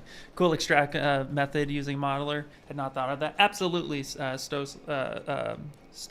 Absolutely. Because the thing is that I want this belt to fit perfectly, right? And so I already have good mesh underneath, so it's just a faster way to do it. Okay, great. So now what we're going to do here is, of course, we need to give him like some straps and stuff like that, because obviously he's going to need to hold his sword, so we'll need to do that. And we also need to end up doing some pockets. I'm going to start with the pockets first, or because there's just like, it looks like on one side there's two, but you know, we can actually, if we look at the reference of actual Deadpool, it looks like there's just a ton of pockets going all the way around, and then of course we have the belt itself. So, you know, we assume that there's like 3 to 4 on each side just to play it safe. Just give room for the actual swords, then we could just go ahead and make that. So let's ultimately do that, and we'll end up, if we don't get time to do the faceplate, that's okay, because we'll follow up next week with the face itself. So we'll continue this character as we go through. I typically save the face for different, you know, for a more different time. Although, what I am realizing is I would like a little bit more of a chin here. So I'm just going to pull that down just a little bit. There we go. A little bit more preference on that side. Okay, so let's make actually the pockets themselves. So I'm going to go ahead and stamp that on over. Let's move this up. Let's go ahead and hit save. Perfect. Okay, and now we're going to go ahead and we're going to make our yes, our stuff and things. Let's actually call these hands. I'm going to make the bags on the side. So let's go ahead and do insert, and let's go ahead and do a cube. Yes, a cube, a beautiful cube. And let's actually just keep with the color of this guy right here. So I could just hit C on that. That's the color we want. Now this topology is not obviously the best topology for this. So what we want to do is, you know, we have this nice little point, this nice little n-gon over here. We don't want that. So let's go to initialize, and let's just hit Q cube. But let's drop this resolution down all the way to 0, and then I'm going to hit Control W to make this all one thing. And we're going to Z-modeler this. So we're going to add a little bit of modeling today. You don't think the swords will interfere with the belts anyway? Yeah, that's true. It may not, but, you know, we'll see. We'll see what we can do. We got to add sheaths, and then we have to, and then we got to add a little spot that makes sense. So, also the pocket, yeah, the belt pockets aren't going to be too crazy. Okay. Hi, what is the process for the textures to show in the 3D print?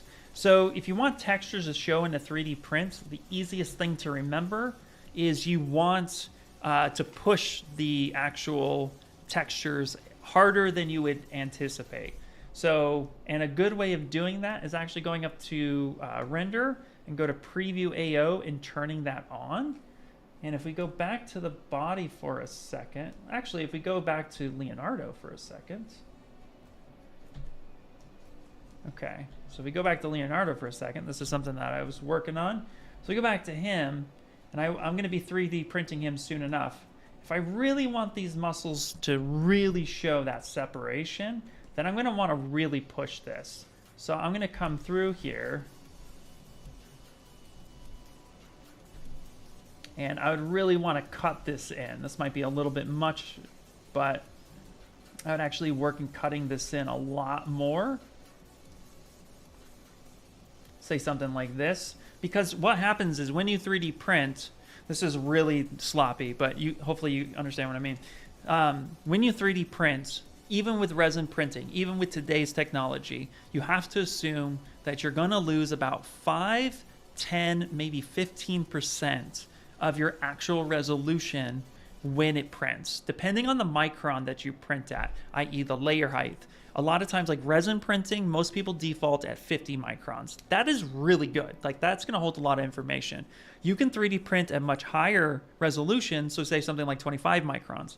So the lower the number, the better resolution you're going to get. However, that's a long time for the print. But 50 microns is quite good. So I wouldn't scoff at that in any way, shape, or form.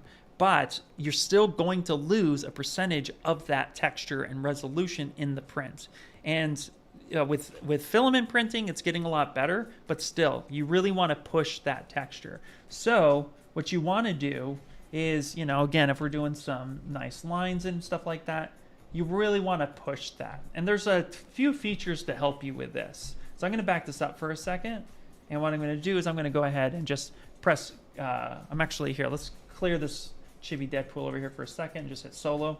So here, what I'm going to do is I'm going to create a history marker right up here at the top. And there is this slider right here called Adjust Last. And what I'm going to do is I'm going to come through and I'm going to start pushing some of this in. Say something like that. Okay, say something like this. Now I purposely didn't take this model to be super, I didn't want him so shredded with 2% body fat. I wasn't going for that look, so I was a lot more subtle with him. But let's say I do something like this, something like this. Okay, just something like that. Now check this out. Because of this history marker, this Adjust Last up here, now when I slide this, I can push this further or I can dial it back. So I can make it softer or I can make it deeper. Now obviously you don't want this. This is not what you want. But what you want to do is make your cuts and then maybe push that in just a little bit more. Just push that a bit more and then you can kind of smooth and work that out. And then when you print something, kind of take a look at it. And if it looks really close to what you're getting, then you cut deep enough. And it's the same thing with textures. Like a lot of the skin detail that I have on here, a lot of this is just going to be very small and hard to see. And that's okay. I actually wanted that. But if we do want this texture in itself to be a little bit more, then actually what you can do is, I'm going to start all the way over, is we have a few brushes for that. And we have contrast brushes. So we have contrast, I believe it's Delta, and contrast Target. So contrast Delta and Target, the difference between the two is that I believe it's the, I'm also pushing real heavy resolution here. So let me dial that back just a little bit. Okay. So the contrast Delta is going to push and push and push and push and push, and it's just going to push all of that surface detail, and it's going to continue to do that. And it can get quite heavy. Or you can go with the contrast Target, and what that's going to do is it's going to allow you to hit more of that surface area, but not push it as hard. So you can come through and actually line a lot of this stuff up, and you can push the surface detail a lot more. So if I really wanted this to get pushed, I would just come through and start painting this in and get a lot of that information built in there. The other way, if you want, I need to just do it all really, really fast, I'll tell you be careful with it, but you can do it. If you want to go really fast, go over here to deformation, and there's a contrast slider. And this will do everything. If I slide that up, let's push that up real hard. That will do everything really quickly, but you want to be careful because if you have points and stuff that might come to a sharp edge, you might actually push that too far. But say something like that, for this will actually work a lot better. So this was before, right here. Let's just stamp that, and then go back over. And now this is the after. So you can push that surface detail that way, and it'll be a lot easier to go through it. So it just depends on what you want to do ultimately.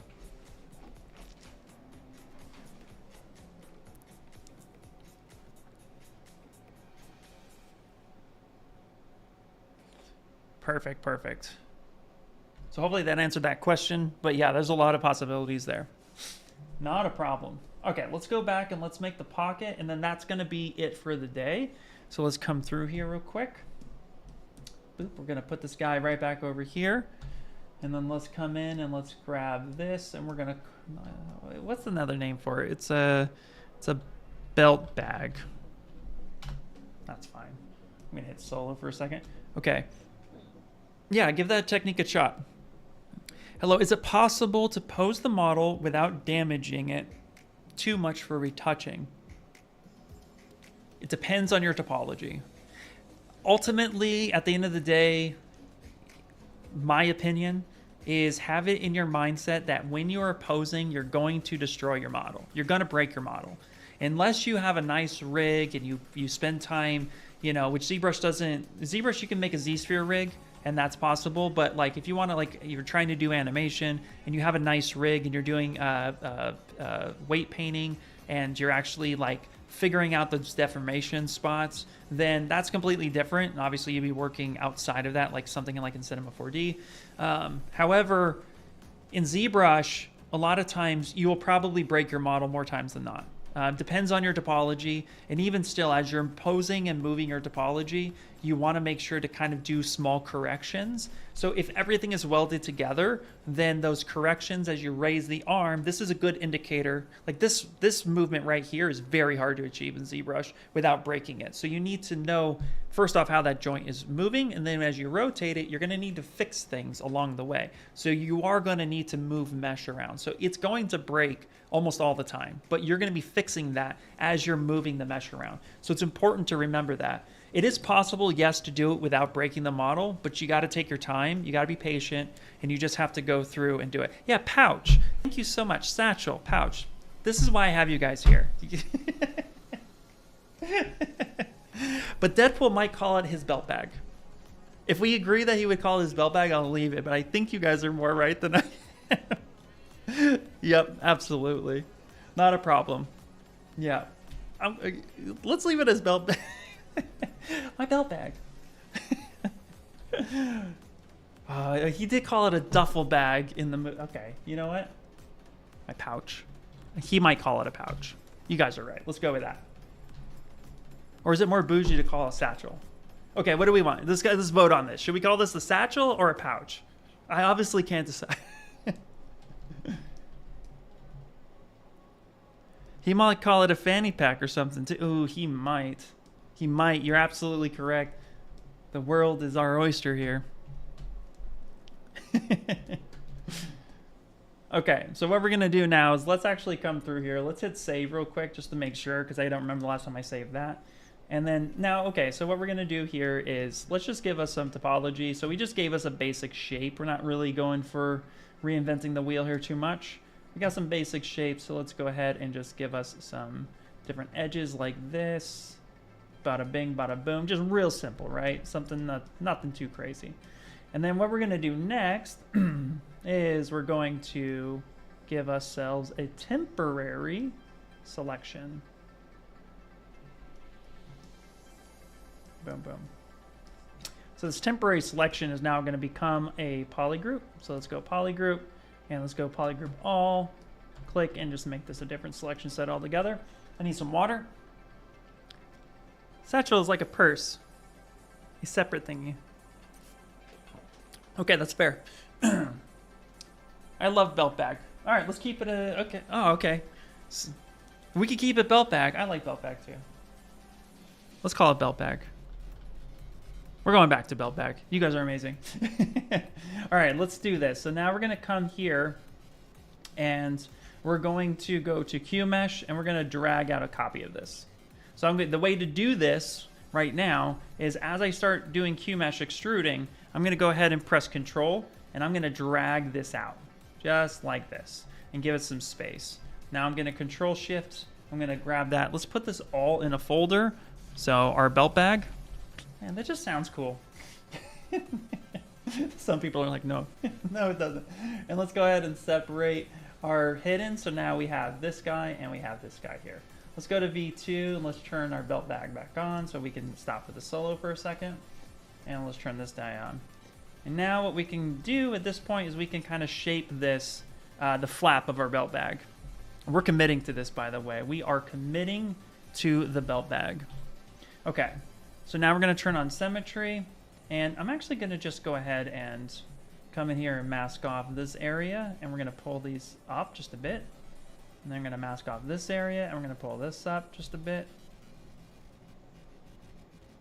Like that. Give us a little bit more rounding here. Okay, and then let's come through here like this. This edge can come up just a little bit. Perfect. That's going to be nice. Okay. Now, what I want to do is I want to kind of like round these corners off just a little bit. So I'm actually going to come through, and with ZModeler, we're going to add in a second edge loop. This one's going to be more of like our own, because I want to make this a radius. So I'm going to do something like this, and I'm going to delete that edge like that. And then we're going to go to multiple edge loops. We're going to go interactive elevation, and we're going to bow this like that. Now we're going to do the exact same thing. So we go single side, we're going to add this guy and this guy. We're going to delete this, and if we go back here and I touch that one time, it's going to give us that nice rounding shape. And that's going to help us have that kind of curvature to it. Now if we come back here, of course, so and we go to delete this, that's going to give us a different result. So instead what we're going to end up doing is we're just going to allow the bag to naturally round itself off. And we can control this a little bit more with our edge loop controls. So here, if I want the size of this bag, if I want the sides here to actually have nice sharper fall off, but then a little softer on top, what I'm going to do is actually just turn on symmetry, and we're just going to give it a little bit of support like this, and then the bottom is going to get a little bit more supported like that. So then when I do this, it now gives me a lot better of control at the sides and on the bottom, but I have nice rounding here at the top. And that's also going to match the flap of the belt bag. So the interface, so fun fact with the ZBrush, the interface is completely customizable. So of course we're always looking at ways to kind of, take a look at, ease of use and so forth. But I use the default method of ZBrush, but definitely it is 100% customizable. If you, the more you work in ZBrush, you can come up here to preference, you can come up here to custom UI, and you can go ahead and change all of that. Speaking of which, I just remembered I need to turn back on my tablet pressure, so let's do that. So you can go ahead and so you can save out your own UIs and make it completely customizable to you. I work in the default because I teach it a lot, and getting started, it gets confusing if I have a custom UI. However, that being said, again, we are always taking a look at that stuff, but we don't want to make major changes quickly because that actually might break workflows instead of helping workflows. So yeah, it's always a conversation that we're talking about. But whether or not there will be something in the future, it's hard to say. If I tell you yes today, it will be, and it never happens, then you'd be mad at me. If I tell you no and it comes out tomorrow, you'd be like, hey, you didn't, come on. You said no. So it just depends. It's always something that we're looking at.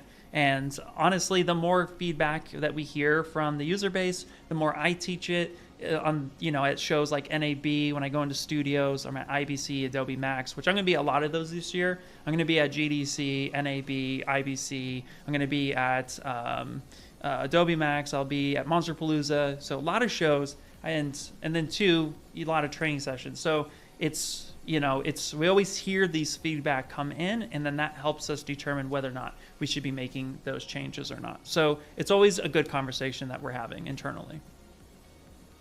But just know you can completely customize the UI, and that's super fun. And also, after a while, you just love the look and feel of it. At least I do. Okay. I'm going to go ahead and do a quick, just a relax on this edge loop here. Just say something like that. That's fine. Okay, great. Now, if I see how I did a relax, but now I kind of boosted that up a little bit. This is single-sided geometry. So with clip curve, I can actually kind of go boop, and I can clip that back just a little bit. So I could just clip curve that back to a flat plane, and that will help me out as well. Okay, so now I'm going to show you guys a little bit of trick. So I spaced this out in something that I thought was going to be really beneficial to me on the distance between the flap of the belt bag and the actual pouch section of the belt bag. So now I'm going to go ahead, I'm going to go QMesh, and I'm going to push this in. So I'm going to do this because I want to see the actual distance between the two. Now notice And I know you're already saying you just flipped the normals, and you're absolutely 100% correct. But the reason why I did this is that I really get to see the distance on the inside of how close I am to the actual surface of the pouch section of the belt bag, or the opening of the belt bag. So now I just come out here to display properties, and I just flip that normal, and all is right in the world, I guarantee it. And then here what I'm going to do is I'm actually going to just come through, mask this section off. I'm going to inverse that. And now check this out. I'm going to go ahead and that trick with the control drag to duplicate a subtool, I'm going to do that here to duplicate an edge loop. And I'm going to rotate this around. I'm going to move this inwards like this. I'm actually going to kind of, instead of rotating it like that, I'm just going to kind of push this in, say something like that. And I'm going to do it one more time, and I'm going to push that in like that. Now I can turn around and rotate this, and then make this more boom, boom, boom, boom. Okay, great. And now I'm actually going to squeeze that in just a little bit. Actually, what I'll do, instead of squeezing it in like that, I'm actually going to come through, and I'm going to mask off this section. Maybe soften that just a little bit, give me a smoother transition. Kind of get that pushed in there like such. And then I'm going to go make some smaller changes like that. Now what I am going to do here is, this is too squared off. This is way too, like this will be too sharp. If I subdivide this, it's going to be too round. It's going to be like that, and I don't want that. So we're going to actually go back to Z Modeler, and we're going to hover over this edge. We're going to multiple, and you guessed it, interactive elevation. So I'm going to add some topology. I'm going to go left to right to go in and out. I'm going to go up and down to add the edge flow that I need. And I'm going to do something like that. Now that's going to give me some thickness, and it's going to look a lot more natural. And there we go. Now we're 1 o'clock, so we're pretty much done here. So the last thing I'm going to do is I'm going to go to clothing here. I'm going to grab a snapping section, and I'm going to go ahead and give me a little bit of a button. I'm going to just center that here, and then this will be the belt bag as it is. Boom. And I'm just going to color that kind of gray to replicate metal. Okay, and then I'm going to hide that. Actually, what I'm going to do here, let's just do a quick. Okay, perfect. And then I'm going to just replicate this color. I'm going to go color and fill that, and then let's go color, fill. Let's go color. Oh, it's masked off, that's why. Let's go color, fill. Boom. And now we have this. So next week, what we're going to do is continue the design build. We're a few hours in, but we already have a base mesh built for another chibi type character. We're already into the Deadpool look and feel, so there's a lot of stuff that we've done. So awesome stuff today, guys. And that's where we'll end it today. Great questions. It's always awesome to come in and hang out. So real quick before you guys take off, something I want to point out real fast as I get my space back in. I want to say this before you end the stream. It is extremely enlightening to watch you work. Thank you so much, Sheriff. I really appreciate that. It means a lot, and that's part of. Honestly, it's a joy. It's a joy to actually be able to stream and to hang out and to design on the fly, and also to answer questions. That's what we're here for. This is one of the things I love the most about my job, is I get to just come in and hang out with you guys. So thank you all for being here. Super appreciate that.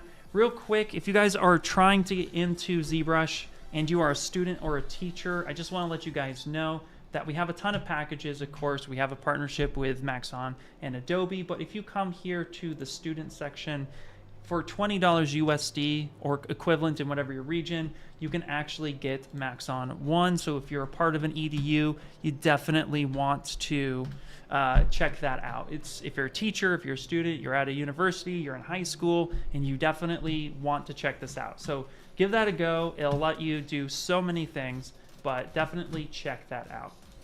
And that being said, thank you guys again so much for everything. And yeah, Carbon 44444, I finally sit in on the stream. It's so awesome to have you here, man. All right, dude, that's going to be it. I'll talk to you guys later. Have a great one, and I'll see you next week. Bye for now. Bye, bye, bye, bye, bye.